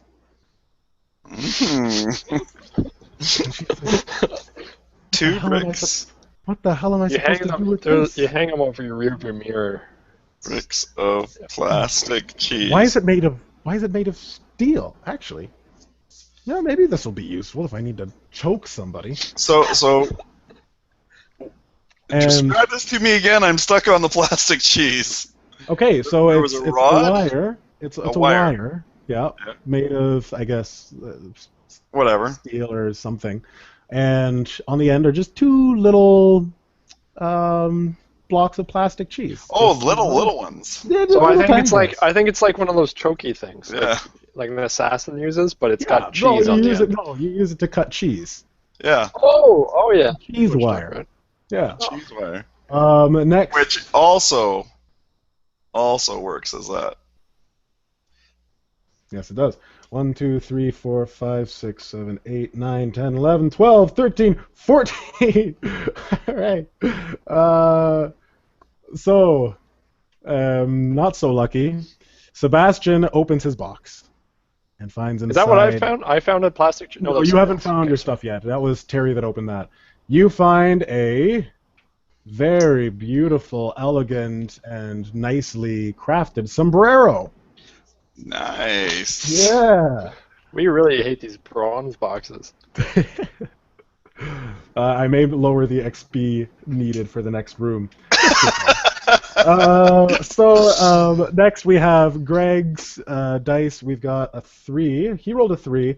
Would you like to round up or round down? Wait, didn't I roll a total of 11? Well, one of them is for your friend Eleanor, and one of them is for you. I'll take the 8. Eleanor can have the 3. All right. Do you want her to roll up or roll down? Down. Down, okay. So she opens her box, and inside is a baby doll. Cute little baby doll. And, yeah, she's like, oh. And actually, she drops it, and she begins to cry. And she falls to her knees, weeping. And I will go over to her and try to empathize with her again and let her know she needs to keep going. So while this is happening, Sebastian, you open your box, and inside you find a cute little white rabbit. In fact, it's a harmless white rabbit. Oh, I thought I had the sombrero. Oh, sorry, that's Chris. Yeah. No! Chris got the harmless white rabbit. Gregory Hardy cut its foot off for good luck. Oh, I'm kidding. with the hatchet. Well, yeah, at least you've got a hatchet. It's I really have a cute. bunny? You got a bunny. You got a bunny. Alive? A live bunny. Yeah, it's alive. Now, It's I've not heard alive. they're good for cleaning poop off. Okay. The old joke with the bear that poops in the wood, and he's like, hey, rabbit, do you have a problem with shit sticking to your fur? And the rabbit's like, no. So the bear wipes his ass with the rabbit. Come on. All right, good to know. Good to know. I'm glad. Okay. I'm glad I know that joke. So, you have these boxes, and Terry says, "Oh, well, maybe we should start going before they all start moving. Do you think they will? I kind of feel like they're going to start moving any second." Yeah, let's move. Okay, I'm going to use the bunny for bait, likely. Okay. Where's the gold box? Is it surrounded by people? It is in the. Yeah, it's looks like it's surrounded by people. Is it worth it? I'm trying to think. Maybe the camera for special occasion, camera opportunities, Comic-Con. Is it worth it? What do you think? Could be. It is a gold box. And it's got to do more damage than a sombrero. All right. Terry says, "Do you think we should go for it?" Yeah, I think so. And I say, let's see if they're moving at all. And I take my box and I huck it at the nearest person to see if it hits them and gets them moving. Okay, it. Not with the bunny in it, just the box. Someone wearing a kick-ass costume hits him in the back of the head, and he... Like a cool costume or a costume of kick-ass? A costume of kick-ass. It's not actually very cool. He did a horrible job. And it hits him in the back of the head, and he just continues to stand there. It doesn't even look like he flinches. Maybe I can just go up and grab it. So I start walking towards it. Okay. So walking towards it, all of a sudden the lights go on. You get about halfway there. The lights go on, and you see all of these people walking around, and they stop at the booths, and they're interacting, and it just has the normal hum of a regular convention. Okay, I'm going to try my darndest not to let anyone bump into me. Okay. Because I just don't want to make contact with these people. Because they're nerds. Okay. So I'm going to try my best not to let them touch me. Walking through, what skill would you say that is to avoid Good question. burglary, maybe? I'll allow burglary, and I will allow... Buggery? What?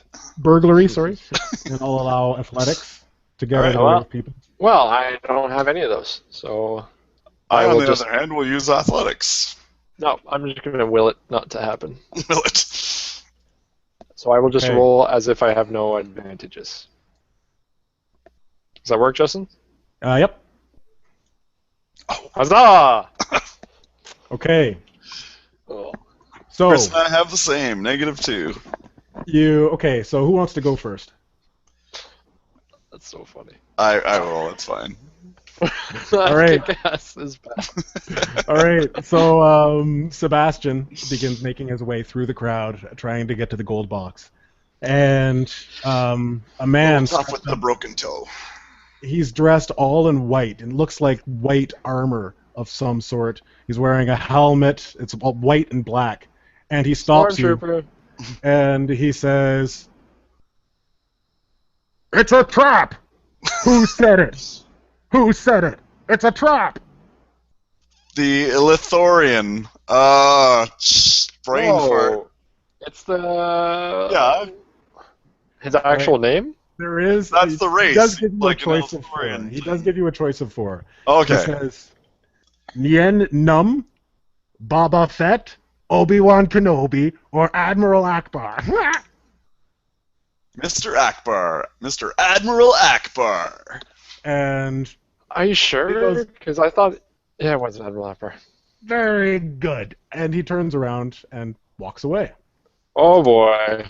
This is fun. Oh my goodness. And okay, so let's see, Gregory, you're walking along, and someone walks up to you, and he's dressed like he's got golden locks, and he's dressed in a red cape, and he's got this. He's just got like a regular hammer, but Nice. he walks up to you Hardware. and says, when Thor is holding his hammer in the Avengers movies, which power does he not have? Super strength, invisibility, weather control, or flight? Invisibility? Yeah, that's right. That was an easy one. Okay, and you hear something happen from behind you, and you hear someone has approached Terry, and this person has some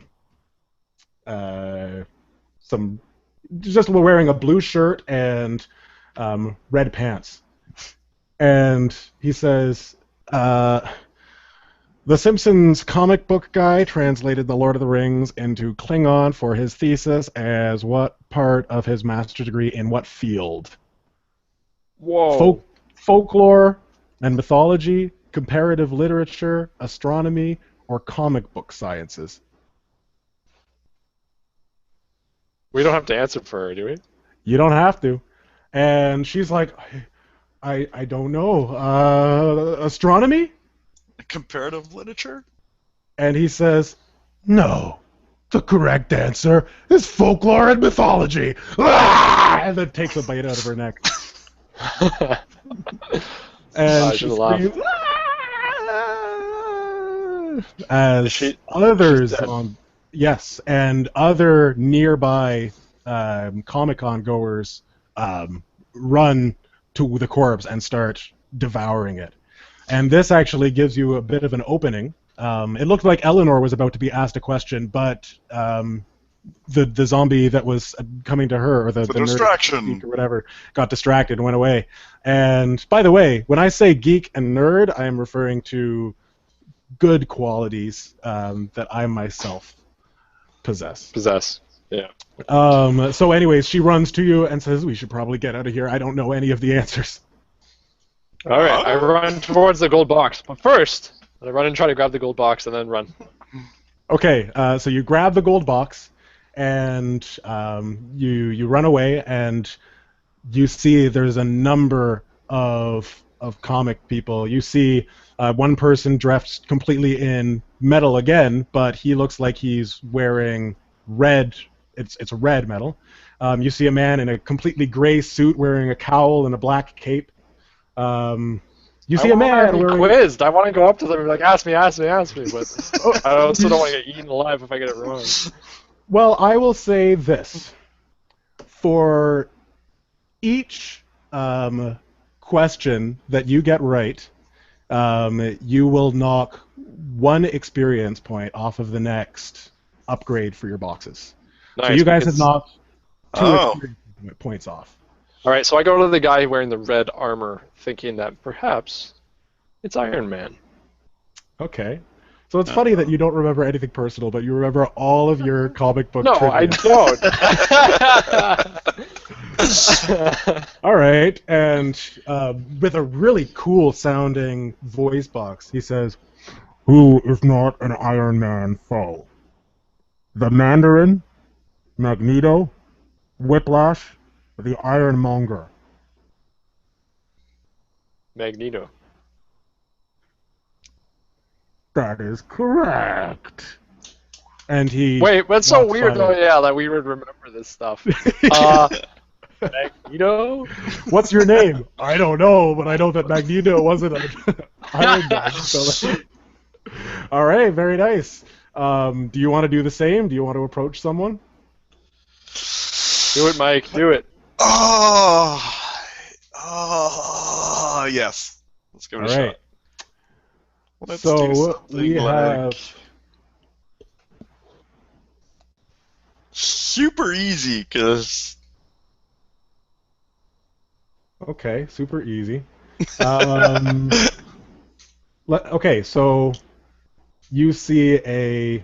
I don't know how easy this is. It might be hard, depending on what movies you've seen and what comic books you've read, but you see a man in a tight blue suit, and he's got an S on his chest. I wonder who it could be. And you walk towards him. He says, "The S in Superman's insignia stands for more than just Superman.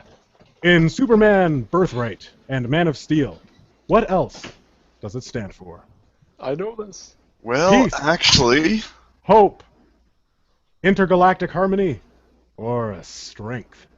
I just want to say that it doesn't actually stand for Superman at all. It just stands for hope. That's right. It doesn't stand for Superman until the humans impose that upon it. Nerd. All right. So I think you need to just blow up. Nerd. And Yeah, they all... he immediately goes into nerd rage mode and says, "That is correct! That is correct!" And then his head explodes. Nice. Mm-hmm. All right. All Let's right. get out of this room What do we before have in the comments? Do we have any requests for comic people?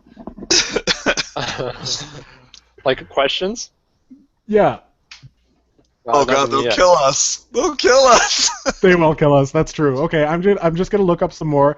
So far, you guys have managed to knock down the difficulty or the experience points for your next boxes by 2 each. 2 each. So let's see what else we can get. You have any other flashbacks while I'm looking this stuff up? Oh, yeah.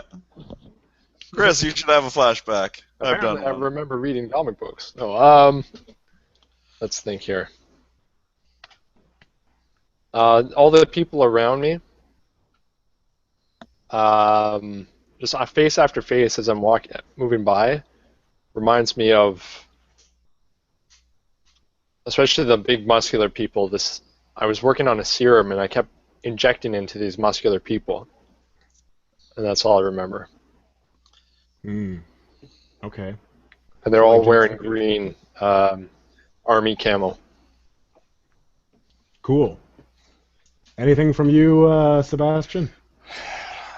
Yes, actually, this is going to be one of the first times that I actually have a good memory, and it is sitting on the couch late at night past my bedtime with my father while he was reading me some Superman comic books, and that is actually what inspired me to become a policeman in the first place, because that is the best way that I knew how in real life to become a real-life superhero. We have a question.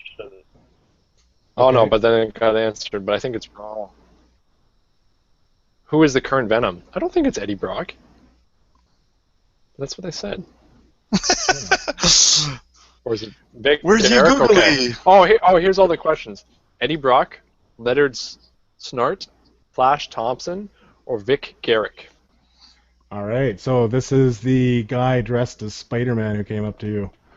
And I believe it is Flash Thompson. Eddie Brock was the original. I'm pretty sure Flash Thompson is the one who has it. Am I right? I don't know. Bob? Flash Thompson. Flash Thompson, final answer.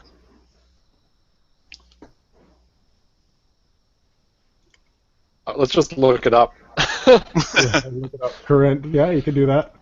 Yeah. Well, all right. My answer was Flash Thompson. Yes. And what's the consensus?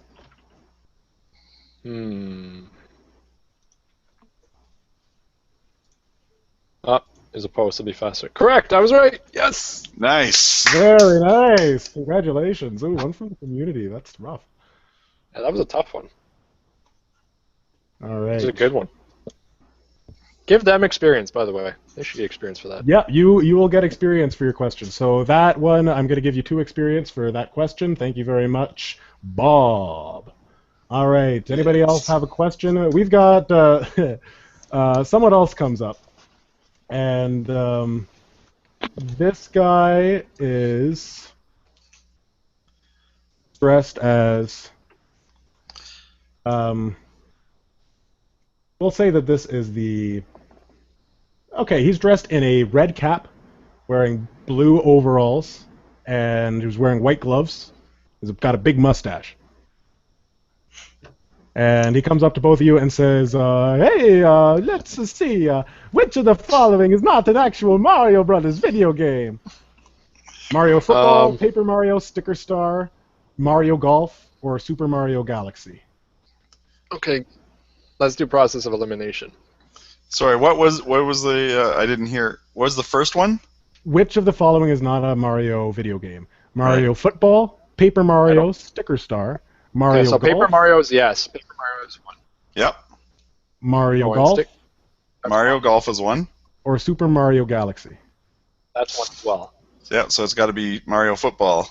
Or Mario sticker thing. Oh, I didn't hear that. I thought that was part Paper of the Mario Paper Sticker one. Star. That's the same as Paper Mario. That's one? Okay, that's football.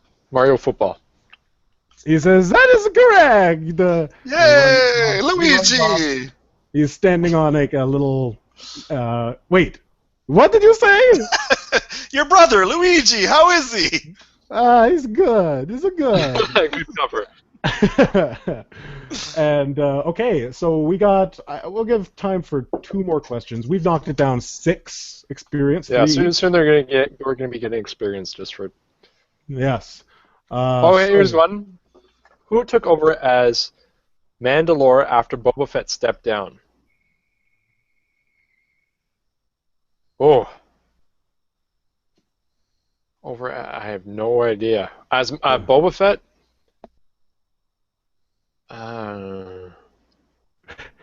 Mike, this should be you.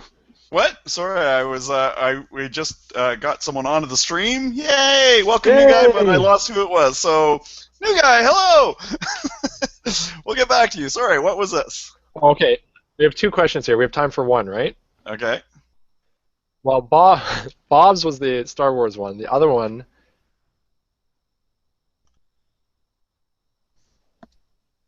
I don't even get that. Masked guy in black suit with cloak. Which enemy of his spoke in a very strange Austrian accent? Oh, okay. So he's in a black cloak. Uh-huh. I think for ease, just say who the superhero is or who you're talking about. Who's asking the question? Gerald Stromer. And what superhero is asking the question? Black cape. Black suit with cloak. Black suit with cloak. Oh, probably Darth Vader. Is he wearing a helmet? Okay, I don't know, but that makes sense. Spoke in a very strange Austrian accent. Oh. Which enemy of his? Oh, here's some clarification, I think. Oh, it's Batman. Oh, yeah, we got this. What is Bane? Who is Bane? Let's hope. Yes, Batman. Batman. Congratulations. You got- That is quite see if possibly that's the right. correct answer. Yes. Well done. Tom Hardy.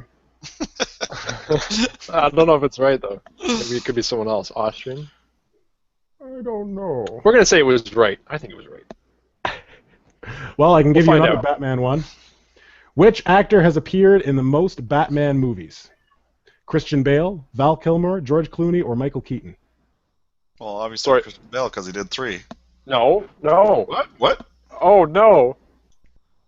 There What? was more than 3 with. No, Michael Keaton did 2. But it's not Michael Keaton. It's the Batman Begins one, or Batman, the one with Dr. Freeze and. Yeah, Wasn't but Michael- that's what I'm saying. Christian Bale did 3. Didn't somebody else did 3 They only too? did Though? 2. No, the Tim Burton ones. Wasn't there 3 of those? No, Michael Keaton did 2. And what about the ones with? Val Kilmer did 1, and George Clooney did 1. You see a bunch of Comic-Con members kind of surround you guys Right? Because wasn't there only 4 of them? as you're discussing this.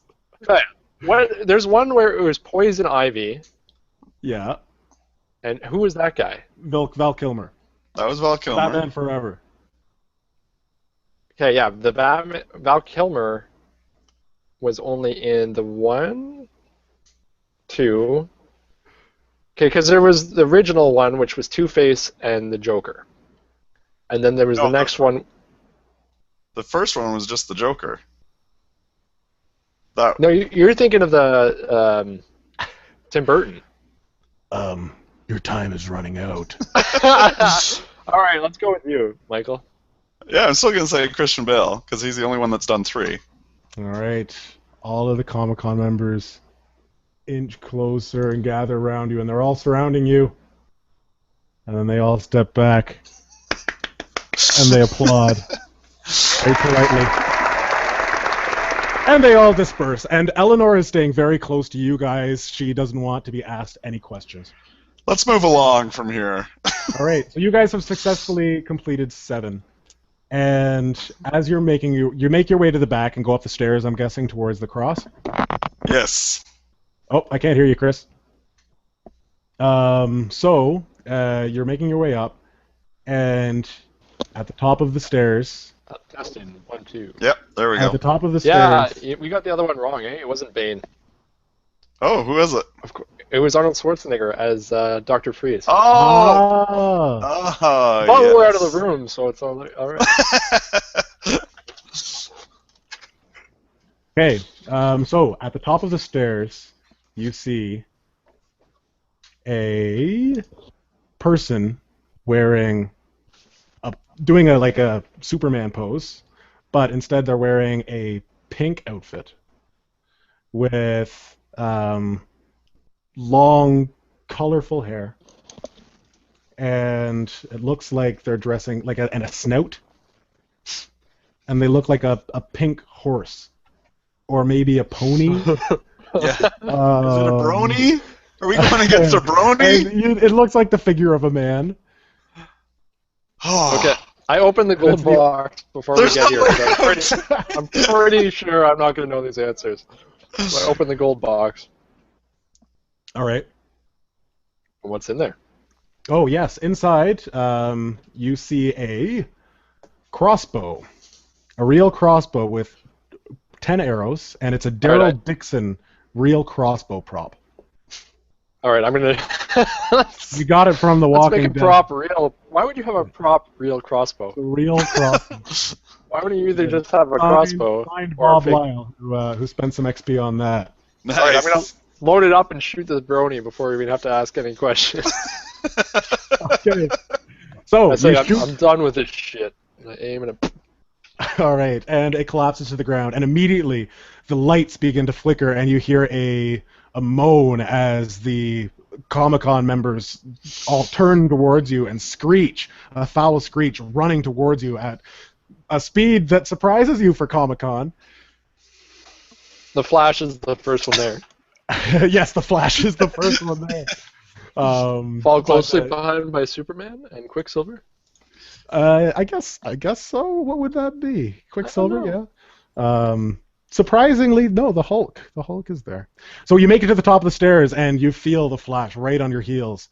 But luckily, the door with the cross is right there, and everybody roll an athletics roll.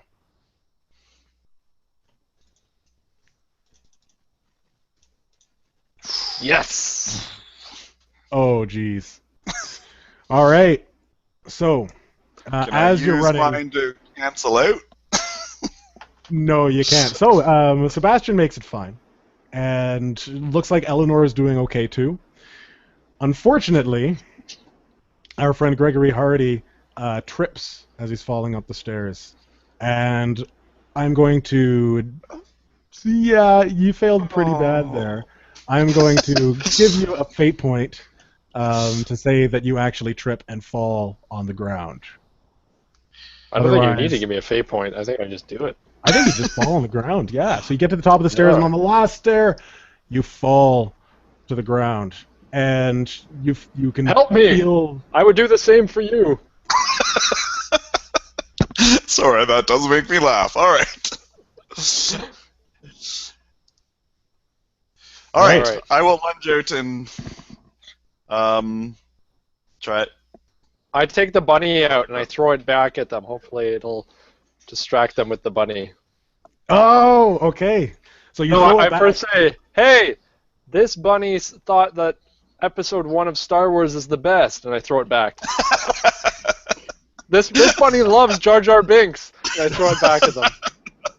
Yeah, that one's a little bit clearer. There'd be someone there like, wait, which one? Do you actually mean episode 1 or episode 4? Right, They they're would all turn on confused. him. Yeah. What? Yeah, and then they all turn on him. Yeah. So you throw it back, and the Flash is distracted, but everyone is distracted except for one man who looks really angry. He's got mutton chops and crazy black hair, No. and he's running up the stairs. Take me. He's got claws, long claws sticking out of his fists, and he's running towards you, angry, and you feel hands around your shoulders. Actually, as- can I hit him with the chain?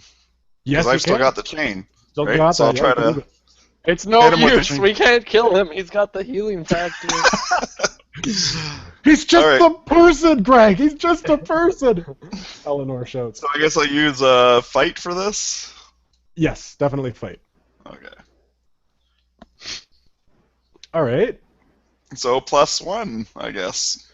+1. So it's a tie. And All right. you do manage to hit him, but it doesn't seem to do any damage. It does kind of stop him, though. While Does he's it being buy him enough time to get up here? All right. And it gives you enough time.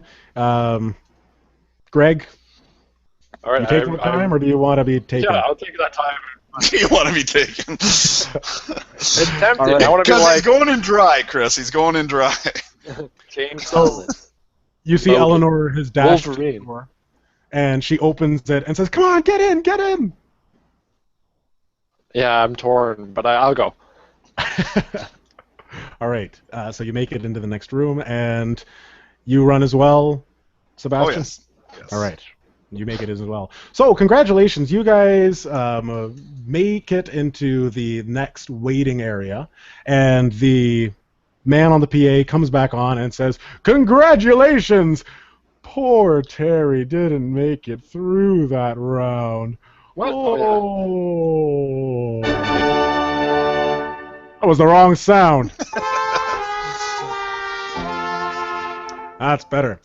Now, you've made it to this room, and congratulations on answering that many questions. I wouldn't have known the answer to half of those. Those questions are ancient. So, head on into the next room and see what craziness awaits you. Okay, so now's the opportunity for people to spend XP for the boxes, eh? All right, so yeah, you knocked it down 7. Between the two of you, we'll round it up. So, if you want to upgrade their box to a silver, it'll only cost you 1 experience. And if you want to upgrade to the next level, it's going to cost you 5 experience still. All right, so is there anybody who wants to spend experience points? Nobody, eh? No takers. Making a silver box. Silver box for the contestants. We know that they could use it. Wow. Where's the love? Where is the love? Where is the love? All right. No laser kitty for me, I guess. No laser kitties for anybody. But there is a bronze box still, so who knows? You might get lucky. Oh, Aisha Lyle has jumped in last minute and has requested a gold box. And Aisha currently has 17 experience points by the looks of it. Plus whatever is there. So, okay, so Ethan says he's going to give an experience point. Gerald Stromer will use it. Okay, so it's just a bit of a delay. It's like an auction. That's fun. Yeah. All right. Well, I see 1 point. I will say that for this round, we're going to allow Gerald to use his experience to upgrade one of the boxes. So Gerald. So you've Okay, got one experience I'll spend there. up to 3 however many is needed. How much would it cost to get a gold box? It would cost 6. I'm going to take one from Gerald. I'm going to take one from Ethan. Or sorry, up to 3. No, okay, so 3 from Gerald, 3 from Ethan, and then as many from Aisha as is needed. Whoa. 3 again. So let's just get it. Let's get. He wants to get it up. So 3 and 3. So that's a total of 6 experience from. Do we need 6 experience? Because don't we have like a benefit of 8 from the last room? Yes, and it brought it down from 5 to 1 each. From what? And then you need 5 more to get to the next level. It makes sense. Oh, I see. Oh, you divided it up amongst each of them. Yeah. I thought it was just like every box doesn't cost as much, but. All right. So thank you very much. We've got Ethan. We've got Gerald. Mark, hold on to your experience. It might come in handy later. And then we have Aisha. Thank you very much. Big round of applause for our donators. Really appreciating it. Wait. Aisha might not want to be spending. So many? She says what? Say what? Okay. So Mark, wait, how much? Yeah, let's see how we can split this up. So we got Gerald, we've got Mark, we've got Aisha. We need to spend it on 12. Divide it up 3 even. To get 3 gold boxes? Yes, 3 gold boxes. So that means Gerald has how many points? Has 2? Gerald has 3 he can spend. She's just going gold. Gerald 3, Aisha 3. If everybody spends 3 experience, then Yeah, Aisha's saying she's just going gold. she's just gonna spend her experience on a single gold for someone. Yeah, can you update the XP chart at the end of this game? Yeah, it's updated. It may be old. Mark Shipper, it looks like you have 6 experience right now. Okay. But we can talk more about it in a bit. I'll say, to move things along, I'm going to say 3 experience from each of you. And each of you guys get gold boxes. Yay! All right? All right, So awesome. thank you very much, everyone. Awesome. Wonderful Super once again. And here we go. So, from the gold list. Both of you roll a 1d20. I'm assuming nobody wants to spend experience on Eleanor. Poor Eleanor. So she's going to roll. All right.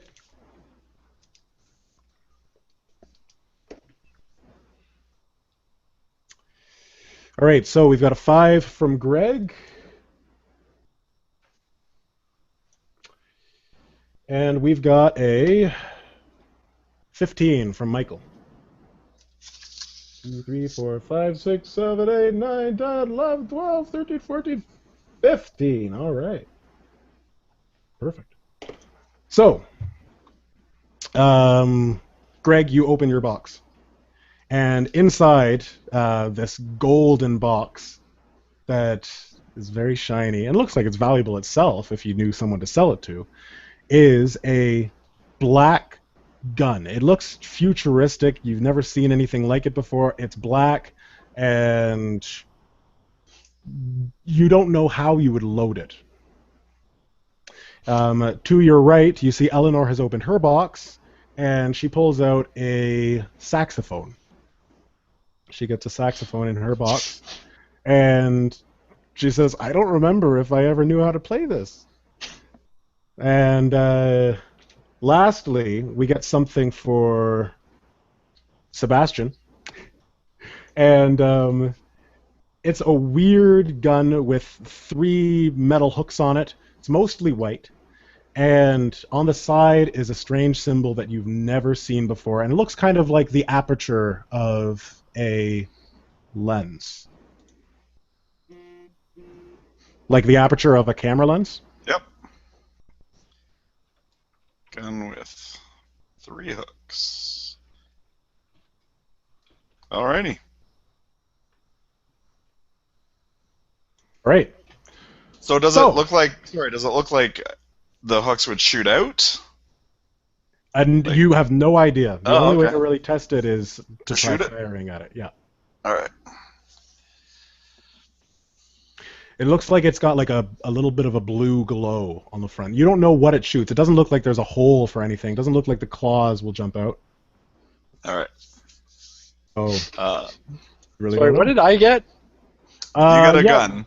You got black a gun. weird black gun. You don't know. You guys got a saxophone, and I got a gun. This is pretty awesome. Yeah, you can try firing it. Apparently, it's not going to work. All right, I should divide it up. I mean, doesn't it make sense for me to have a crossbow, a gun, and a tomahawk? So I start giving some of the weapons to other people. All right, Eleanor says, "Yeah, please, I'll take anything. I don't know what's going to be in the next room." I give her the tomahawk. Okay. Or I'll give her the gun. I'll give Michael's character. What is Mike's character's name? Sebastian. Sebastian. I'll give him the gun. Okay. All right. So you hand these out, and Eleanor catches her breath and says, "Okay, I think I'm ready." And looking at Eleanor now, you see she is younger. I mean, you've been able to see her before, but I'll just describe her. She's younger. She's got some tattoos. She's got some piercings. She's got bleached. Oh, pure evil. No wonder she's here. And she's wearing, like, punkish clothes. All right. So, you guys continue to the next room. Okay. As I'm looking over this black gun, I will take another moment to actually remember being in the locker room and just getting dressed and putting on the holster, putting in the gun, and remembering the sound and the hand on my shoulder as one of the other cops comes up and whispers in my ear and lets me know that the man that I killed was not actually my wife's killer. He was actually an innocent man, and I had got my information incorrect, and that I was being arrested. Okay. So... make sure my crossbow's loaded as we move into the next room. Also, remember that your stress. I'm going to say that I'm going to give you a fate point, Michael. Yep. The memory of that is really, really hard on you, and you realize what you're in. Yeah, like what you realize what you've done, and you take a mental stress for the next room. By the way, any physical stress that you guys took in the first couple of rounds is gone, but your consequence is still there. Okay. All right. So you step through the door into the next room, and the you see it's a very small room, and right away you notice, Greg, that it is an airplane. You're stepping onto an airplane, and you can hear, once you open the door, you hear like the engine. And the voice over the intercom, ladies and gentlemen, we are going to be touching down in Bora Bora in just under 45 minutes. Oh no, Z's on a plane. I'd like to ask you to kindly keep your seatbelts fastened for the next 45 minutes, as we are going to be entering some turbulence. I find an open seat and I take a seat and buckle myself in. I don't know how they let me check this crossbow. I took a, you go in, but I put it on flight mode. So as you step in, you see that all the seats are taken. There are no seats, and at the end of the hall, right above the captain's cockpit, is a cross. All right. Well, I signal to the other people, and I point. I say, just to make sure that they know that's where we're going.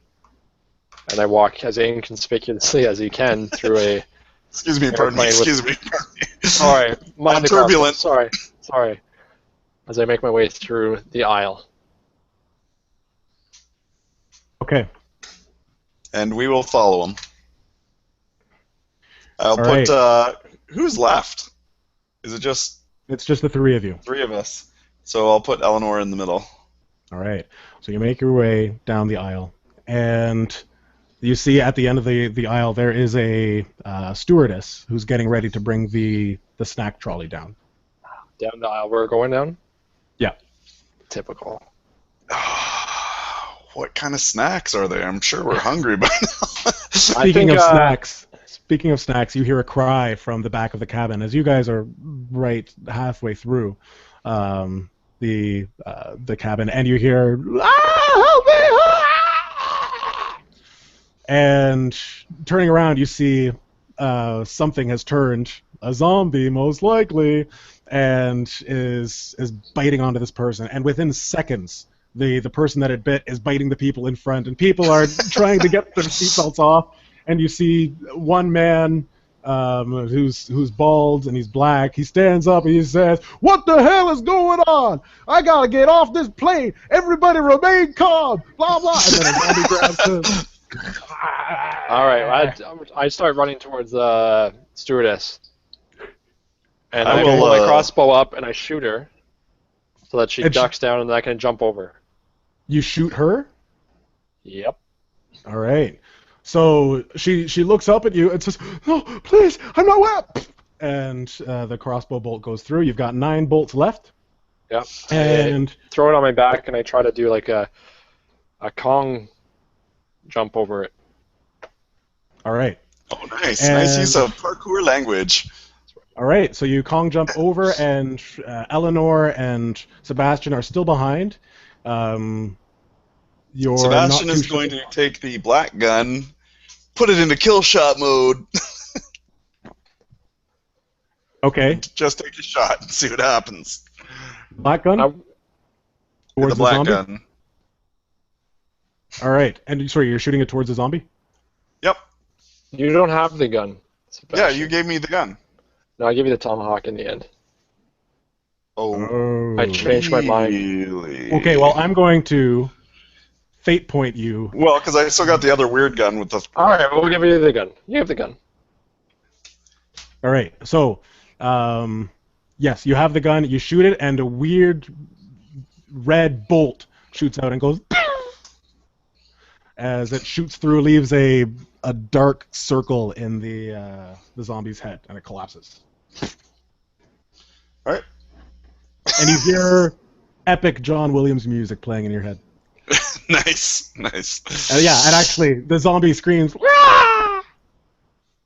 of like all right, that. and then we keep going. All right, so making it through, Eleanor, you're running along, and you hear Eleanor has been grabbed. She says, "Help me! Help me! It's got me! It's got me!" I don't even look back. Okay. What did you give Eleanor again? Well, I guess the tomahawk. All right. So you hear some silence, and then you hear some sounds, and you see that she's okay, or Sebastian sees, whereas Greg has kept moving forward. By now, it looks like a wave of zombies in the cabin. They just kind of are rising up and biting people, and then rising and biting people, and it's getting closer and closer to you. And Eleanor pushes the cart forward and manages to get through. Sebastian, you make it to the other side, and you get to the captain's cabin, and you feel that it's locked. We need to ram it with the cart.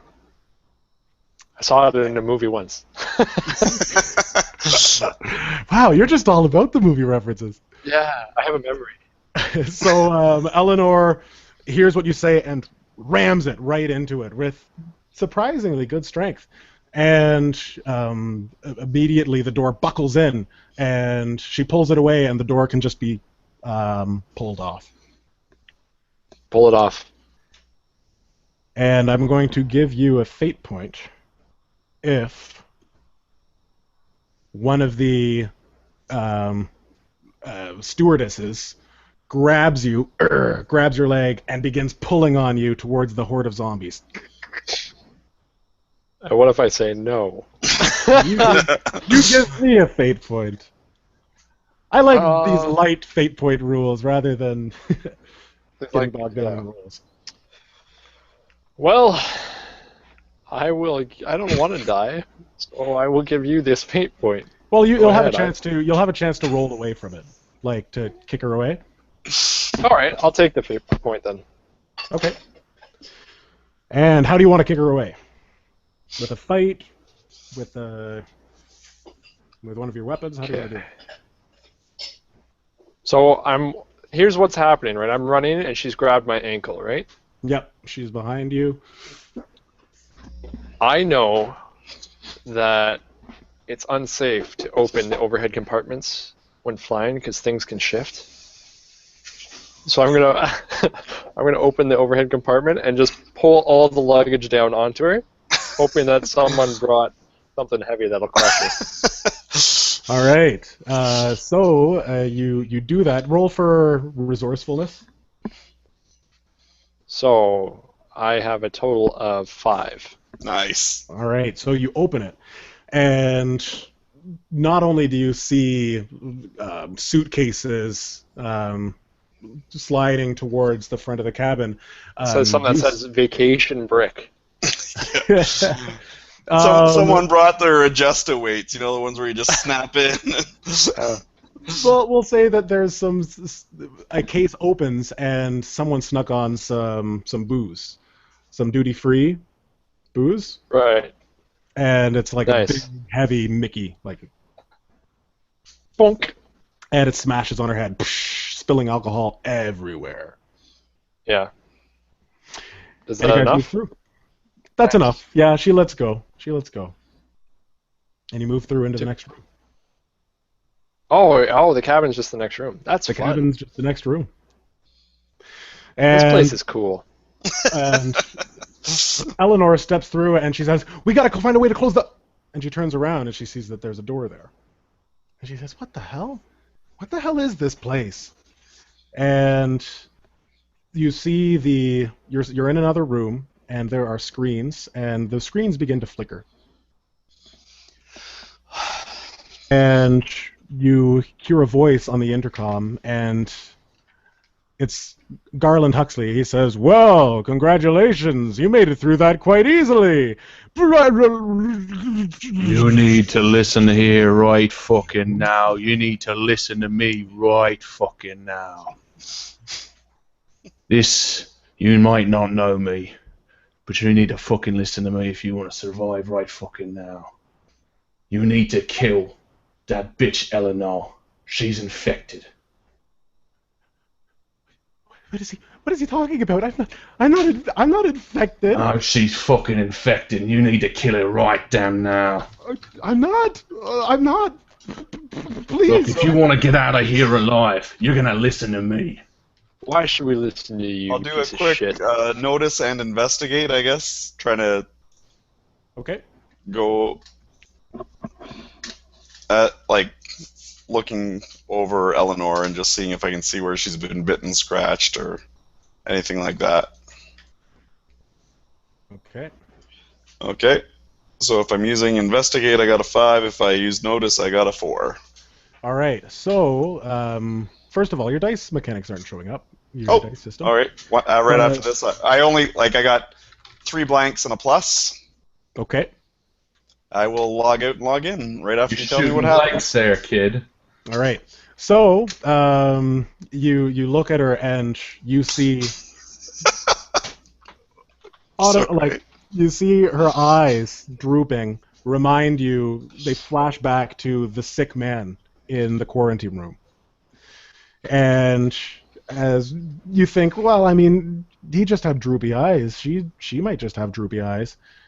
You see a single drop of mucus. fall You quickly need to from the fucking nose. listen to me right now. She's infected and she's gonna kill you all. I know, I've been through this shit before. Trust me. So I'll take that black gun and I'll shoot her. And she puts her head out and says, "No, help me!" And Okay, I pull my crossbow up, and I'm now going between Dennis and Mycl. You guys are gonna turn on me next. Not on my watch. well, the man on the screen, who's taking up the screen, he is an older man. You don't recognize him. It sounds like he's got an Irish accent, but Stop yeah, waving he's that in gun the at me. I'm just on a screen, you daft wanker. I'm trying to Okay. save you here. So, okay. Where are we? How do we get out of here? You need to listen to me. What you think you know right now is not what you know. None of this is real. None of this means anything. But you still have to act like it's real if you want to survive. Okay. So in the room, you see that there are boxes there, but they are flickering. And the community, anybody watching, there is the aspect you guys can help out as community members, or as, what's the word, sponsors during the game.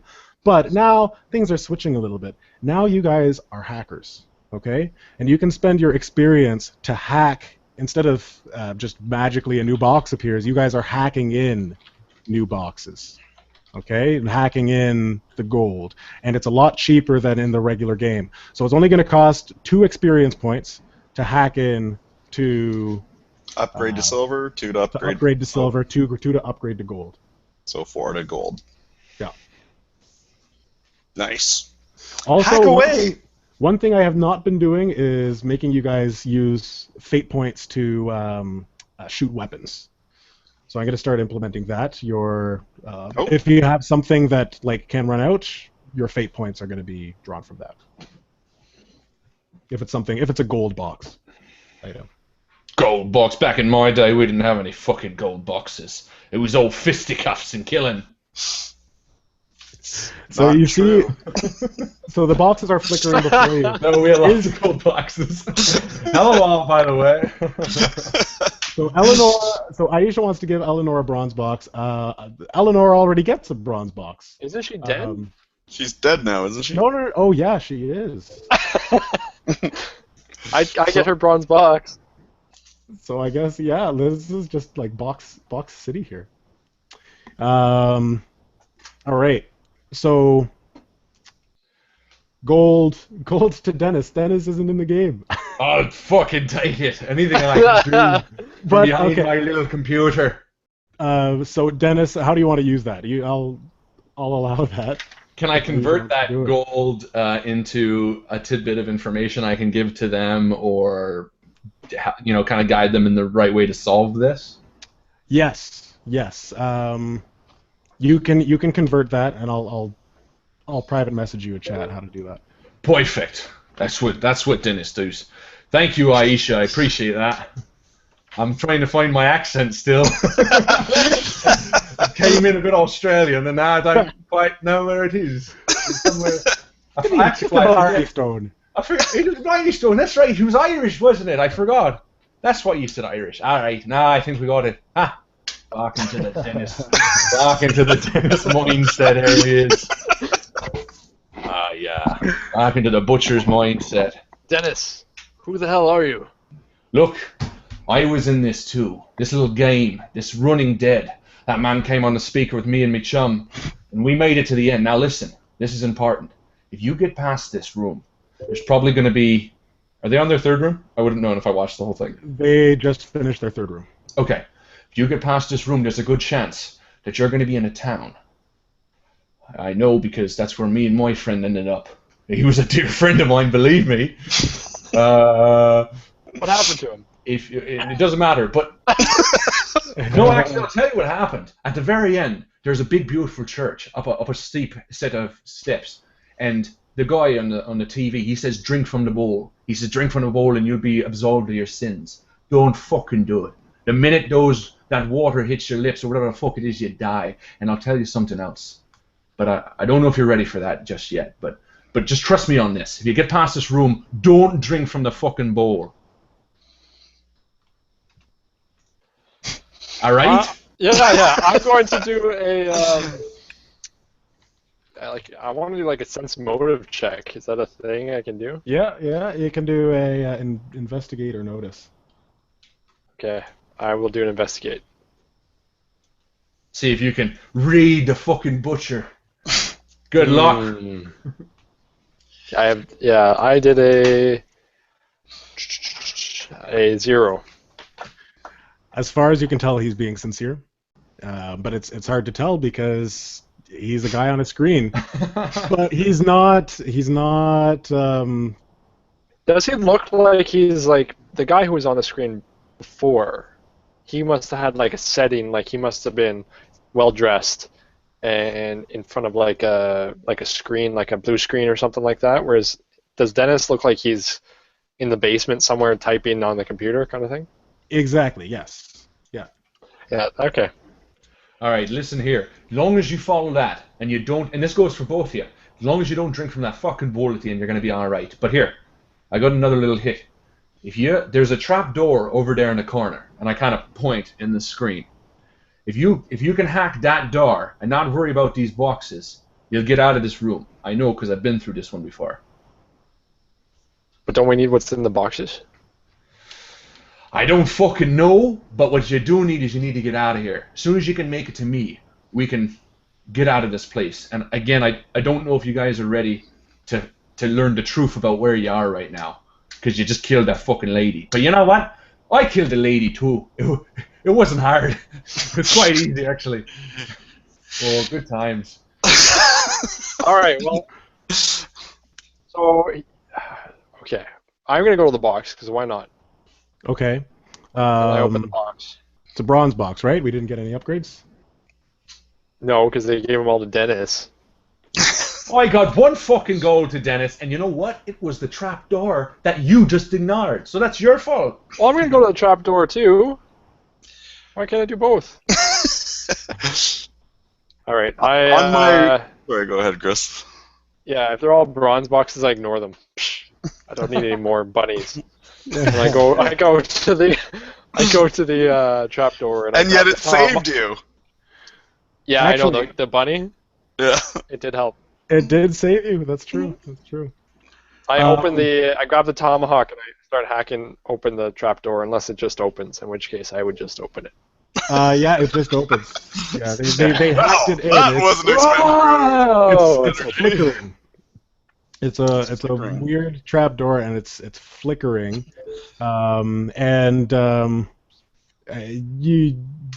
you look through it and you hear water, like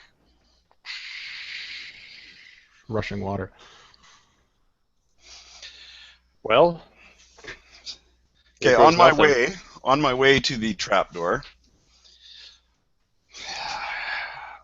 I'm trying to think because I remember the name, not necessarily Dennis Collins, but I do remember the butcher. And now I'm wondering, do I trust this guy? Okay.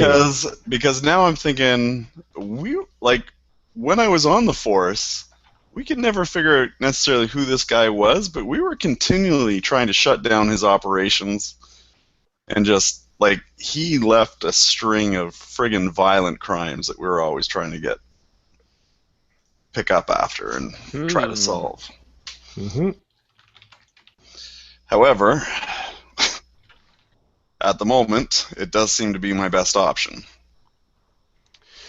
But I am trying to think, is this all a game of Dennis Collins? Yeah, you really don't know. You just have Are you to asking me trust. that? Do you want to fucking go? No, not us. That's what To I'm my thinking. fucking face? That is what I'm thinking in my head, Dennis. Just slow down. Maybe Dennis, I- why are you helping us? Why am I helping you? I'll be honest. You look like you could be of use to me. I want to get out of this fucking place. And you could be of use to help me get the fuck out. And hey, if you get out as well, fine by me. Look, there's a truth about this place, and as fucking cheesy as it is to say it, I just don't think you're ready to hear it yet, kid. If you're a kid, I don't actually know how old you are. But I'm old, so you're all kids to me.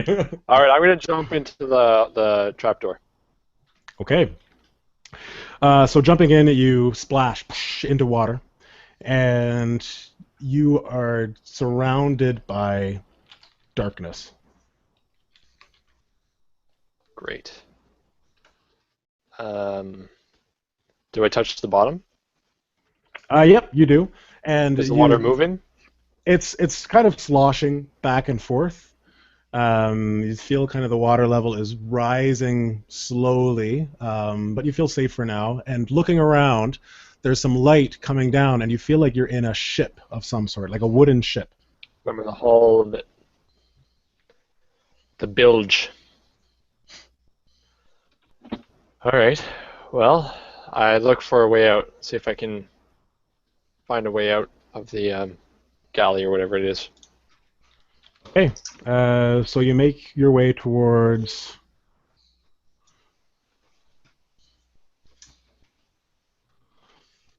so you make your way towards the light, and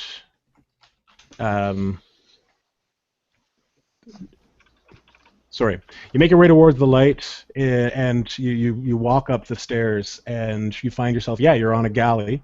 And you get to the top, and looking out, you see it's a beautiful sunny day. The clouds are in the sky, beautiful blue sky, and you see that you are on a sinking ship. And off in the distance, you see an island. And there's a big mountain on the island with caves, and you get the sense that that's where you're supposed to be. You were supposed to be on that island, but you're not. You're on this ship that looks like it's sinking in the water. Okay, so anyway, up to the upper deck? Have you jumped in as well? Yes, yeah, I'm following because that's where we said we were going. And you hear a... Hold on, kid. Hey, before you go down there, little heads up. You might want to use the DCR symbols, but that's all I'm saying. Okay. So a DCR, that's the symbol that you saw before on the TV screen? Yeah. So That's making if your you way wanna up... fucking live, of course. Oh, and I turn off my screen. Turned so into a frickin' leprechaun. Hi, you make your way up, and He's been crazy for a long time. on the ship, you see some bodies strewn about. But looking on the shore, Sebastian notices that there are tons of bodies, tons of people walking around, and you see that you're in a much better situation being on this ship than you would be on the land, if you can find a way out. Well, that's what I'm trying to... so again, using my notice, using my investigate, and also trying to look for, lifeboat. on the way. Okay. So roll ahead, roll away, and what is Greg doing? So we're on a ship. It's sinking. There's an island filled with people, more or less zombies. There's a few zombies on the ship. But we're better off on the sinking boat if we can have it stop sinking. Is that what am I right in this? Doesn't look like there's any way that you'll be able to stop this boat from sinking. So we have to get to the island no matter what, even though it's better off here. Unless there is somewhere that you can... All right, well, I look through the cabins of anything on the ship. All And right. again, That's as I was going looking for DCR symbols, Same Okay. as well, I wouldn't know that. So you do actually find a DCR symbol right where the captain's cabin would be, and right below the helm there is a DCR symbol. So you get the impression that... Did we separate, Chris? Well, we would have met up in the cabin anyways. Right. Okay. So I you tell guys were in like the underbelly of the ship to start. All right. All right. So sorry, I just want to also just remember you actually told me your name was Hardy, correct? That's right. Okay. So Hardy, as I understand it, our best chance is to follow the DCR symbols, not necessarily the crosses. This is at least the information I got from the guy in the video. And I'll tell you honestly, I don't know 100% if we can trust him yet. Do we have any other options? No, and that's exactly why I followed you down here. So where's the DCR symbol on? Right above the door to the cabin. So let's go in. Be ready for anything. And I have my crossbow out. And I'll have a gun ready. Okay. And you open the door, and the DCR symbol above the door, I'll mention, is kind of flickering. Like it's not supposed to be there. And you step through the door and close it behind you. And you see a room, just like the other ones, the other in-between rooms. And but you're coming through a door that doesn't fit the format of the other two doors, of the other rooms that you've been in. So Well, it looks seems like it's like a shortcut. Let's take that door. So we go to it, open it up.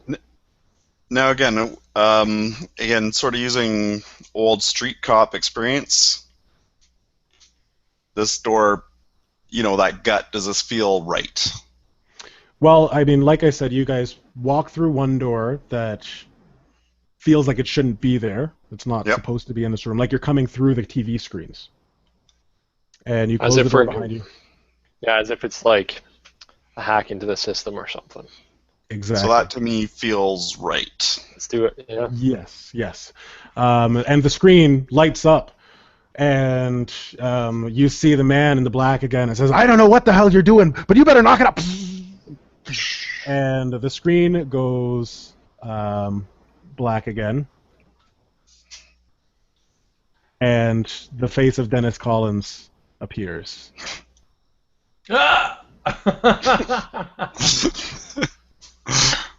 Fucking A! That's what I'm talking about. I told you that you could trust me. So you see he's led you there. This area, Dennis explains, will lead you to the next room, the final room. This area will lead you through the final room. It's not even explained. Clearly. Now listen here. I mentioned something before, and I didn't think you guys were ready. And frankly, I don't. But since it's the final room, fuck it. Let's go for it. We'll do it live. Not too long ago, I went through the same type of thing you guys went through. It's fucking brutal, I get it. But there's something you got to know. Like I said, everything you're experiencing ain't exactly real. It's because all this, whatever the fuck it is it's a veil, it's a fucking program or something. I'm kind of losing my accent a bit. Australian again. Mate, saying, hey, mate. We got it here, mate. He's like, we're losing the veil a bit, mate. Irish. Top of the morning to you. That's right. There's a fucking world beyond this. I don't know. When I got to the end, I got messaged, and I climbed into the vents, and now I'm sitting there in some fucking room I don't even know talking to you. But I need you on my side. I need you guys to make it through this last room so we can start creating enough people to break out of this fucking shell. And that's what it is. It's a fucking shell. Now I'm telling you this because let me tell you, it's tough to get your fucking mind around. But you're going to have faith. You're going to have to understand that it's not real. Can you do that for me, boys? It's not real. And I go to the door to open it up. All right. Box Well, door. before you get to the door, there's boxes. Son of a... You see that there are 2 boxes now, and doesn't look like any of them are being upgraded. But at the door, you do see an item. It's a big golden cabinet, and on the other side, you see a cross. And it's underneath it says, "Let the light and the silence of the Lord guide you in peace." I am going to, again, quickly do a notice check to see if I can see any other DCRs. You don't actually see any other DCRs. Okay. Okay, I'm just going to open everything. See what's in everything. Right. So you open the golden box, and do you open the bronze boxes too? Everything. Everything. The Okay, the boxes bronze I'm box. opening. Everything! Roll the bronze box. Let's do 3d20s. I'll start with the gold boxes. Maybe I don't even need the bronze boxes. Alright. Alright, here are the bronze boxes. All right. Nice. So, all right. So in the first box, you find it's actually the box goes deeper than it looks, and you find a dog catcher's pole. It's a pole with a little rope on the end, and they use it to grab dogs. Or velociraptors. Or velociraptors. You rolled a 15, a 18, and a 13. You also find a packet of Lego.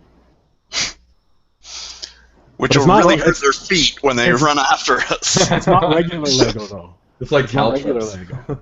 It's like Duplo? It's Star Wars Like Lego. knockoff? Oh, Star Wars. Star Wars. Oh, Wow, we're you keeping guys that know for that. sure. Super fancy that is. And lastly, you find a bag of Pogs. Did you just like Google Amazon shit under $10? Bag of Pogs. Box. That was a suggestion from someone a while ago. I think it was Hans Ziegler that suggested. Oh, Harlan, dog you catcher's insulted a pole. community member. Did he go on Amazon and Google shit under $10? I'm not dog- saying bad, I'm just Slammo! saying funny. Yes. Okay. And then in the gold box, you find a giant axe. It is a huge great axe that looks like it would be the perfect zombie killing weapon. Why wouldn't we take it? Is there any indication that says that we Now shouldn't leave take the axe. anything? Go with the pogs. If you, Yeah, if you get the zombie lying down, you can hit the slammer right on his face. Now, I will say that there is a bit of a distinction here. Like, you've got the side of the cross, and it says, go this way, and things will work out for you. But then Where is that? Is that over the bronze boxes? Yes.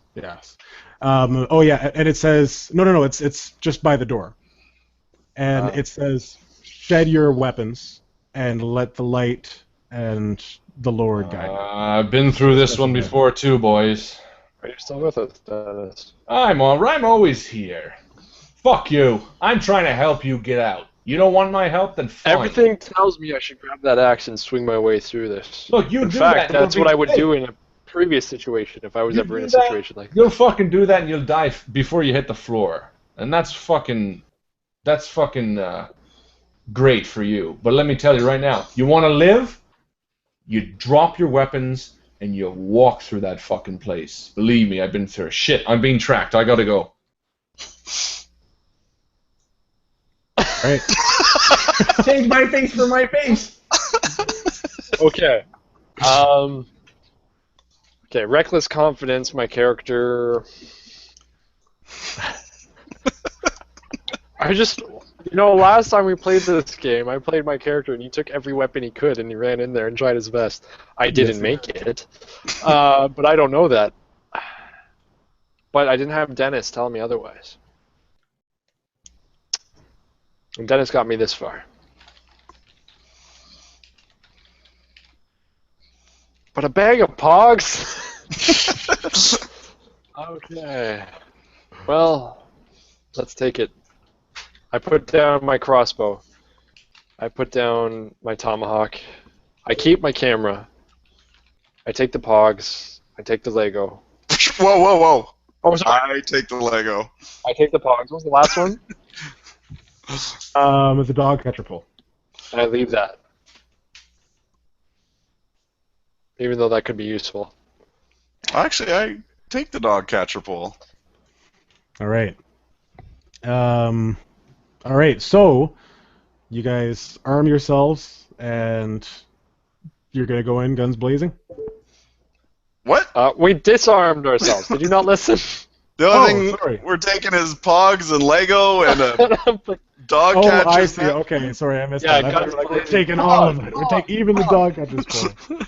All right. So you make your way into the next room, armed only with the bare Children's minimum. toys. Children's toys, and you're in complete darkness. Complete darkness. So I'm going to use the. I tell him to whisper. Whatever. Yeah, it's fine. I'm not saying anything. I'm saying I'm. I'm just kidding. I'm actually using the dog catcher pole, almost like not tapping, but having it on the ground ahead of me. Almost feel out to make sure I don't fall into go over stairs or something like that. Okay. But right now, all right. I'm So not. you're I'm not using really it- sweeping it. I'm just holding it out in front of me for when I do move. Okay. And I'd be like, Hardy, you still with me? Yeah, I'm still here. I can't see shit. Okay. Reach out your hands.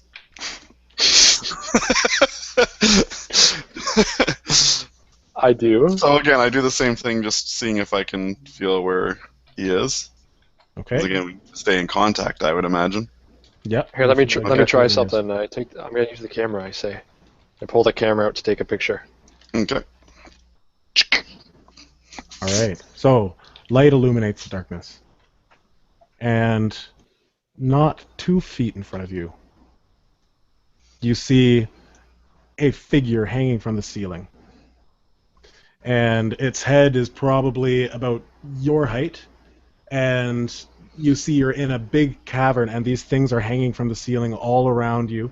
You get a glimpse of one of their faces, and you see it has no eyes, but large ears and long fangs. It's humanoid, but it looks like a giant bat. They all look like giant bats.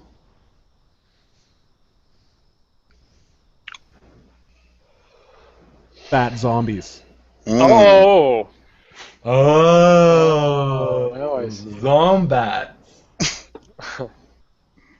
Okay, well, that was freaky as hell. Let's not take any more pictures. Oh, wait, sorry. Did you say that their heads were our head height? Yeah. So I kind of pull you down towards the ground so we can crawl? Because we don't want to accidentally bang into them. But did, again, on that flash, did we notice a way out? No, you don't see it, but you can do a notice roll right now. Yep. Oh no!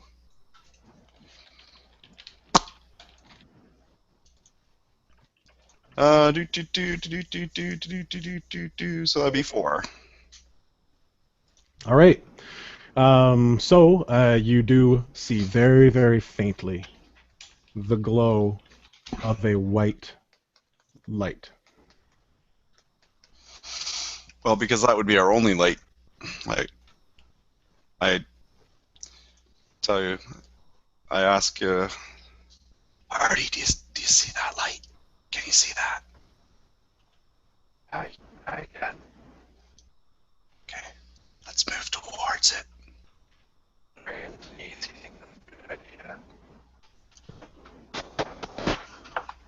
Okay. On our hands and knees. Yeah. Yeah, because we don't want to bump into those things. Okay. So very quietly, you guys move your way across, and I need you guys to do a stealth roll each. Well, fortunately, I have that. Not great, but...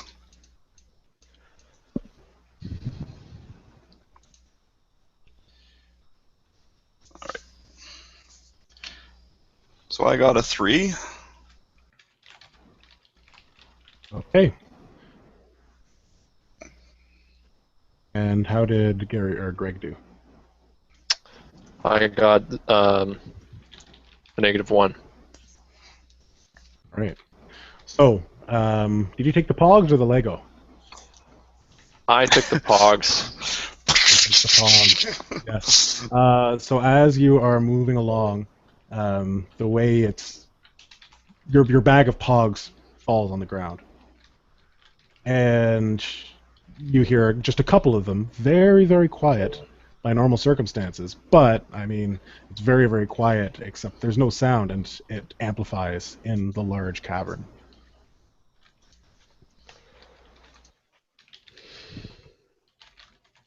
Well, that sucks. Do I think it was enough that it would give away my position?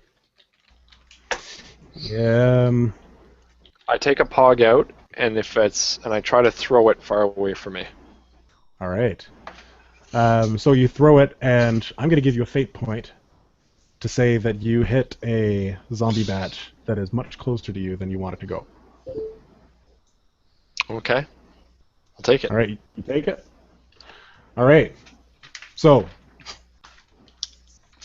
you hear a thud, and you hear another thud as something collapses to the ground, this one heavier. And you hear some weird sound. Sounds like a dolphin. We're being Same attacked idea. by zombie SpongeBob. I take a picture in that direction to see what happened. I take the camera out and take a picture in that direction. Okay. So, right in front of you, as you take the picture, right in front of you, a foot away, you see something inching its way closer to you.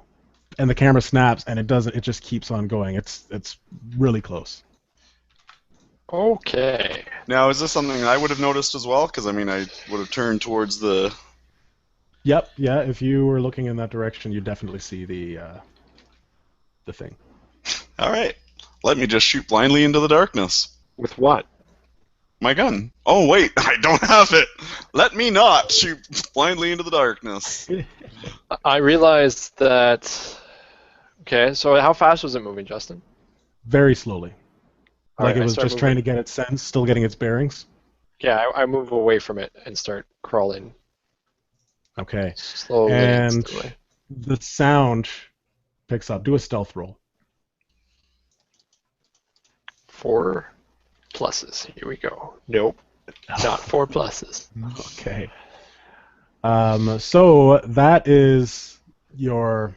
I'm going to start doing it this way. I like this way. That's your second negative roll for stealth.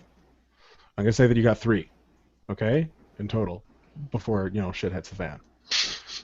So you make some noise, and you hear the beast let out a a strange rhythmic whimpering sound, but it sounds more intense than the last one. Echolocation.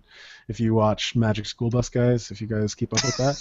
Because that's the only place that they talk about echolocation. The only place. That's the place I'm picturing. And you can hear it very faintly moving faster towards you. That's the second time someone has talked about Magic School Bus night, and I haven't heard about it in years. Oh, really? Yeah, Someone, Alex.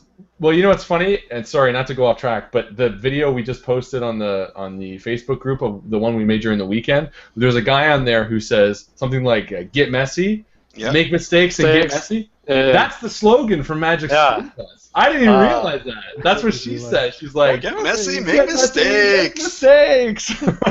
I'm just like, oh, take chances, there we go. make mistakes. Yeah, that was weird. Sorry, go ahead. So much sense now. I know. All right, so the creepy, scary, intense, horrifying bat creature is crawling towards you, and it looks like you get the feeling that Sebastian is much further ahead than you. All right, Sebastian, I'm going to need you to do another stealth roll too. Alrighty. +2. All right. I start calculating this out, and I start to realize that Sebastian's going to make it, and I'm not. So I'm going to calculate this out, and being that Sebastian's on all fours, I'm going to take one more picture where he is. I keep taking pictures of where he is. Walk up and hoof him in the nuts as hard as I can, and try to run. Oh, shit. Good trick. You and I will get along quite nicely. All right, so I'll try that. Okay. And then I'm also gonna throw the pogs on him. Just try to make as much noise as I can. Damn it! All right, and roll to defend. Wait, hold on a second. I'm gonna use my fate points. Oh, okay. To use an aspect? And I'm gonna use provoke to try to provoke them this way. Oh, like a skill? Yeah. Okay. But Like I'm trying to provoke them. Okay. Or like well, provoke him. Actually, can I stamp on his foot? Can I use that as an aspect? I know he broke his toe. I saw him limping, so I'm going to stamp his toe. You can use that as an aspect if you hit. Okay, so I'm going to use, so that's one, I'm going to use one fate point. I can only use one at a time, right? Yeah. Okay, one fate point.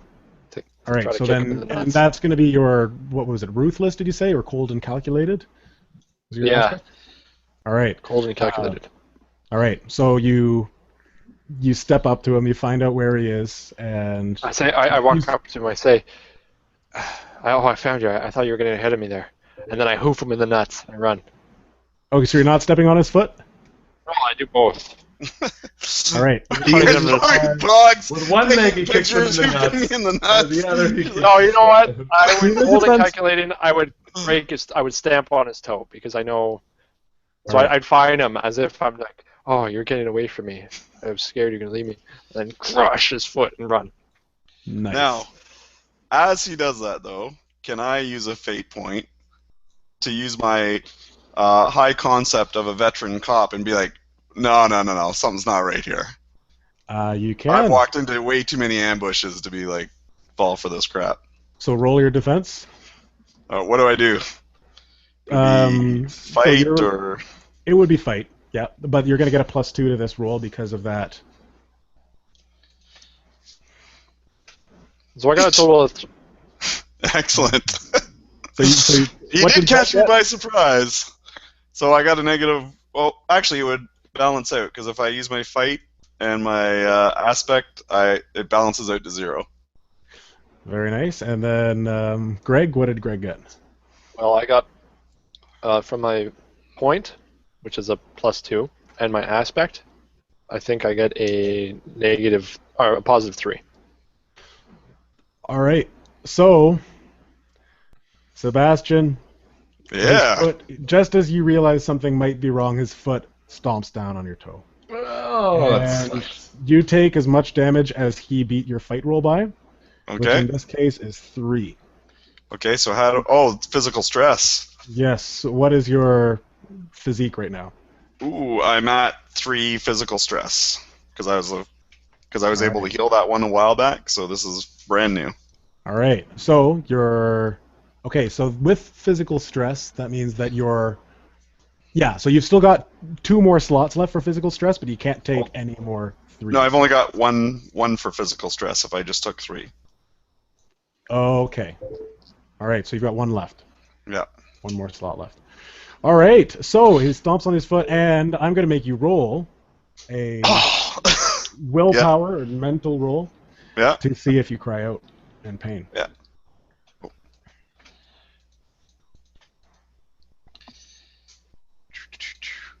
Do it. All right. So I would have a +2.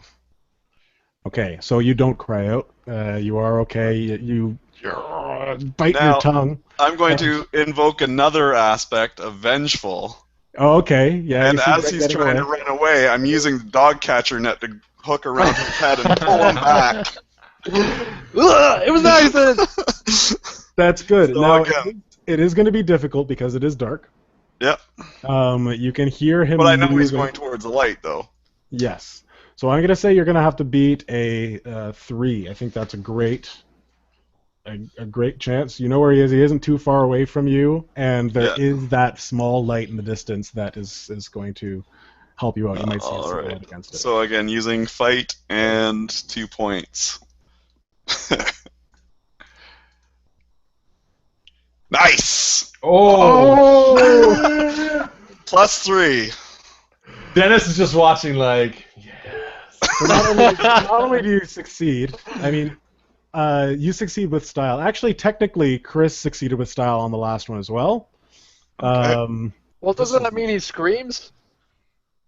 That, yeah. It's okay. It's okay. It's all right. Too late for that now. Too So late. Okay, and I want you to do a fight roll, Chris, to see if you can defend against it. I was full of confidence. obviously. It sounded like it. I don't have any fights, so 2 right. or 1. So a You got difference no of 5. fight, son. So you succeed with style, and so tell me what happens. How do you get a major advantage over him? So, I do actually let it out, like that.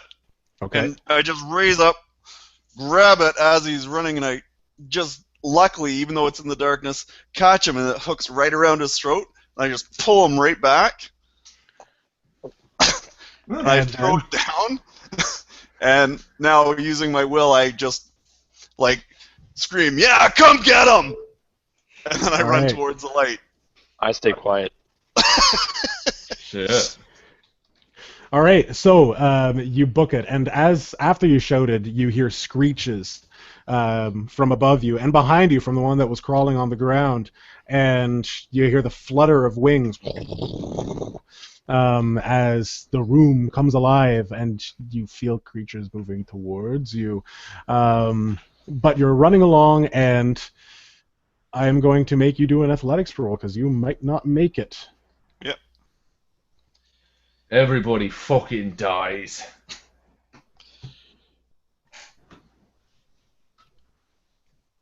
Whoa. So I am right even. No, am I? No, I am -1. Okay. I just want to say, Mike, that was kind of low of you. I clearly didn't deserve it. There are no fucking rules in the Running Dead, boys. It's eat or be eaten. All right.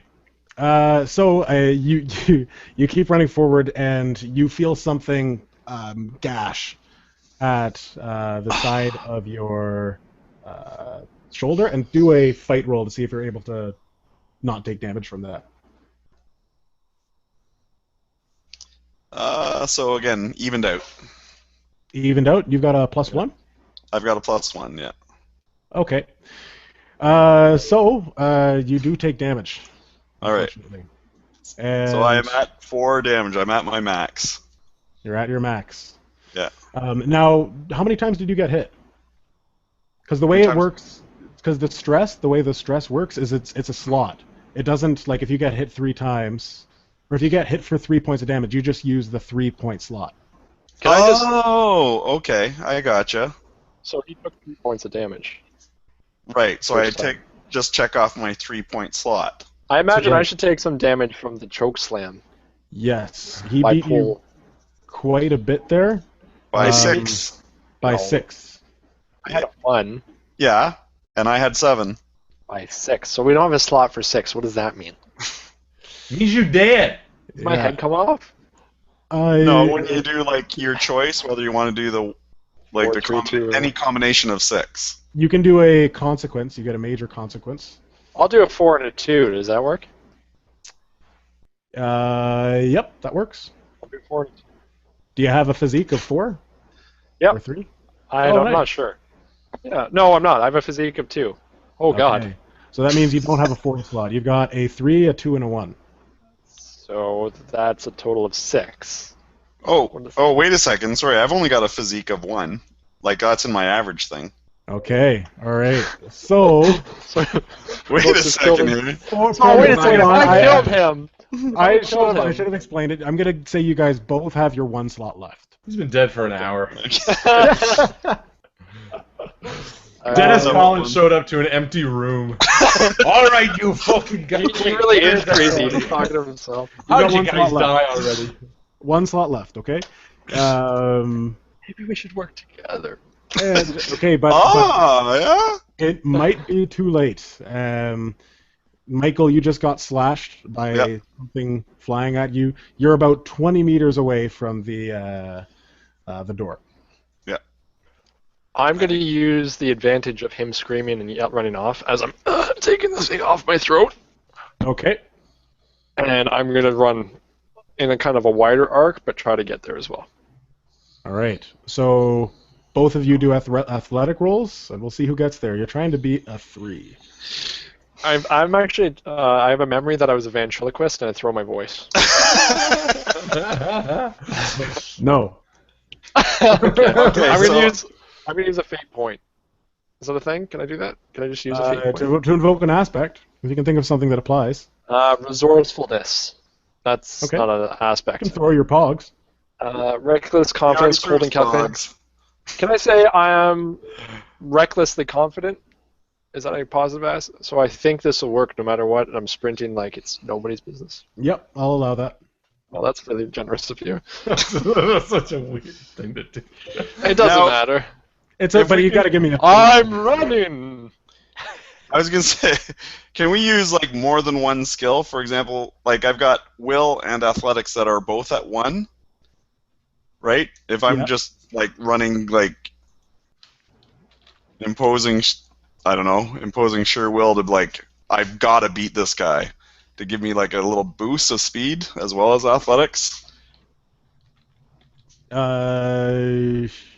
and then use my last thing of my vengefulness. Like he is going down. If I don't make it, I am taking him with me. Yep, I will give you vengeful. All right. All right, so you guys both have +2.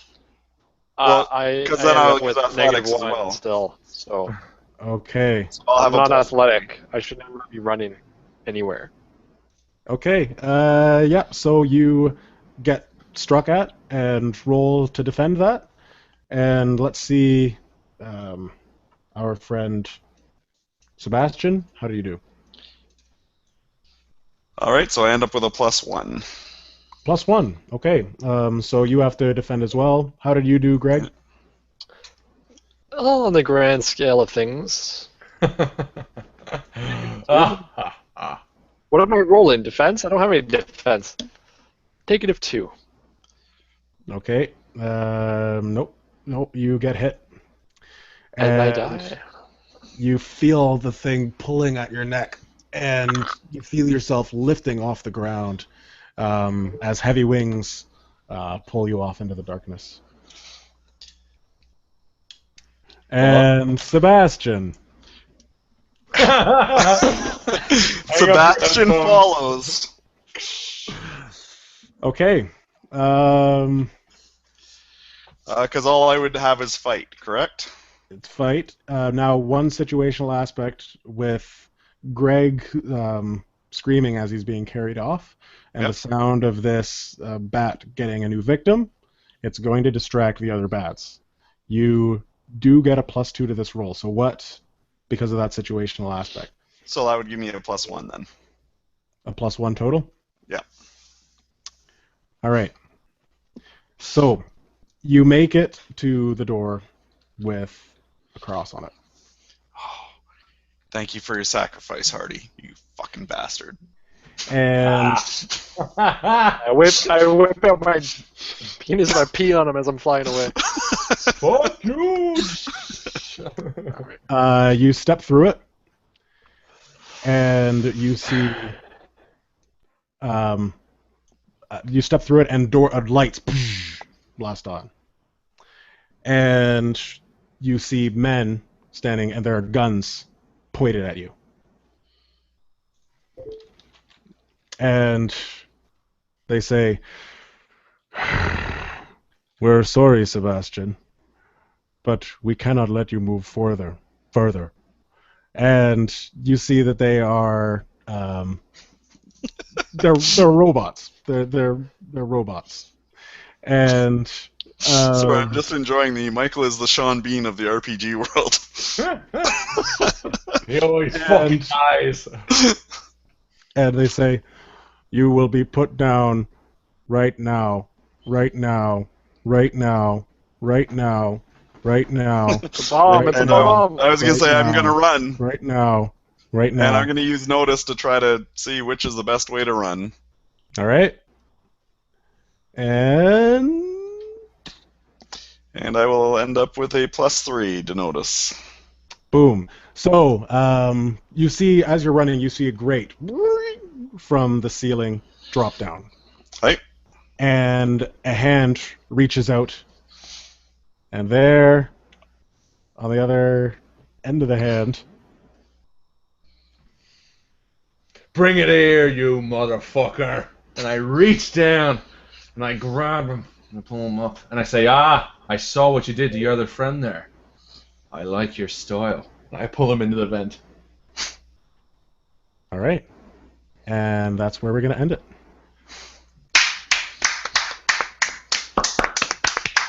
Excellent Thank job. you very much. Oh, yeah.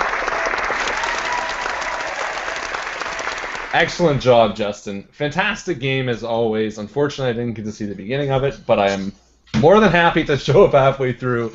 There might be a musical number. I hope so. Maybe. Every show needs every episode needs a musical number. I think otherwise, it's just mundane. We need to start composing these things. Come on, guys. Get your shit together.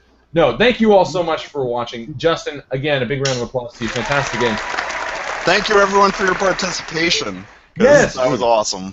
And what the lifeblood of this game is you guys, and how much you are willing to kind of communicate and donate in regards to your time and XP. So thank you all for that. Quick shout out to Bob, who did find that photo I was looking for. So Justin, make sure you add an extra 2 XP to Bob. We should give a shout out to Gabe, who just made it at the I end. know. Sorry, Gabe. Yes, Gabe, thank you for watching. That camera came in very handy.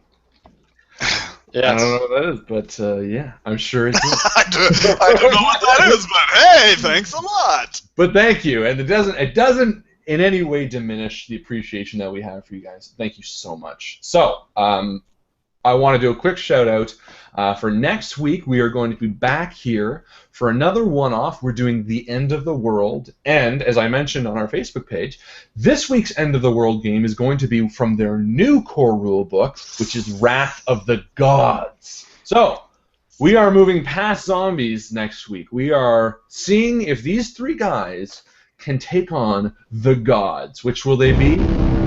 That's the perfect use of that. Whoever did that, well done. We don't use that sound enough.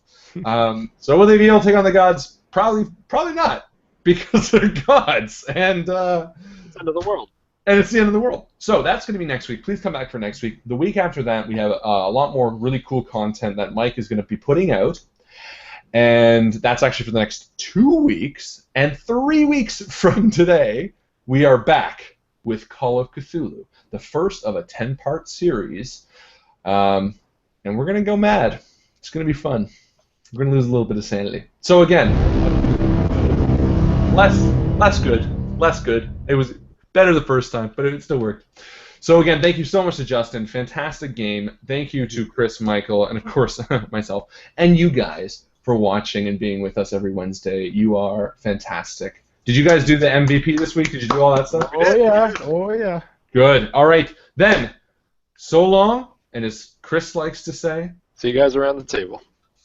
good night, guys. Night. Good night.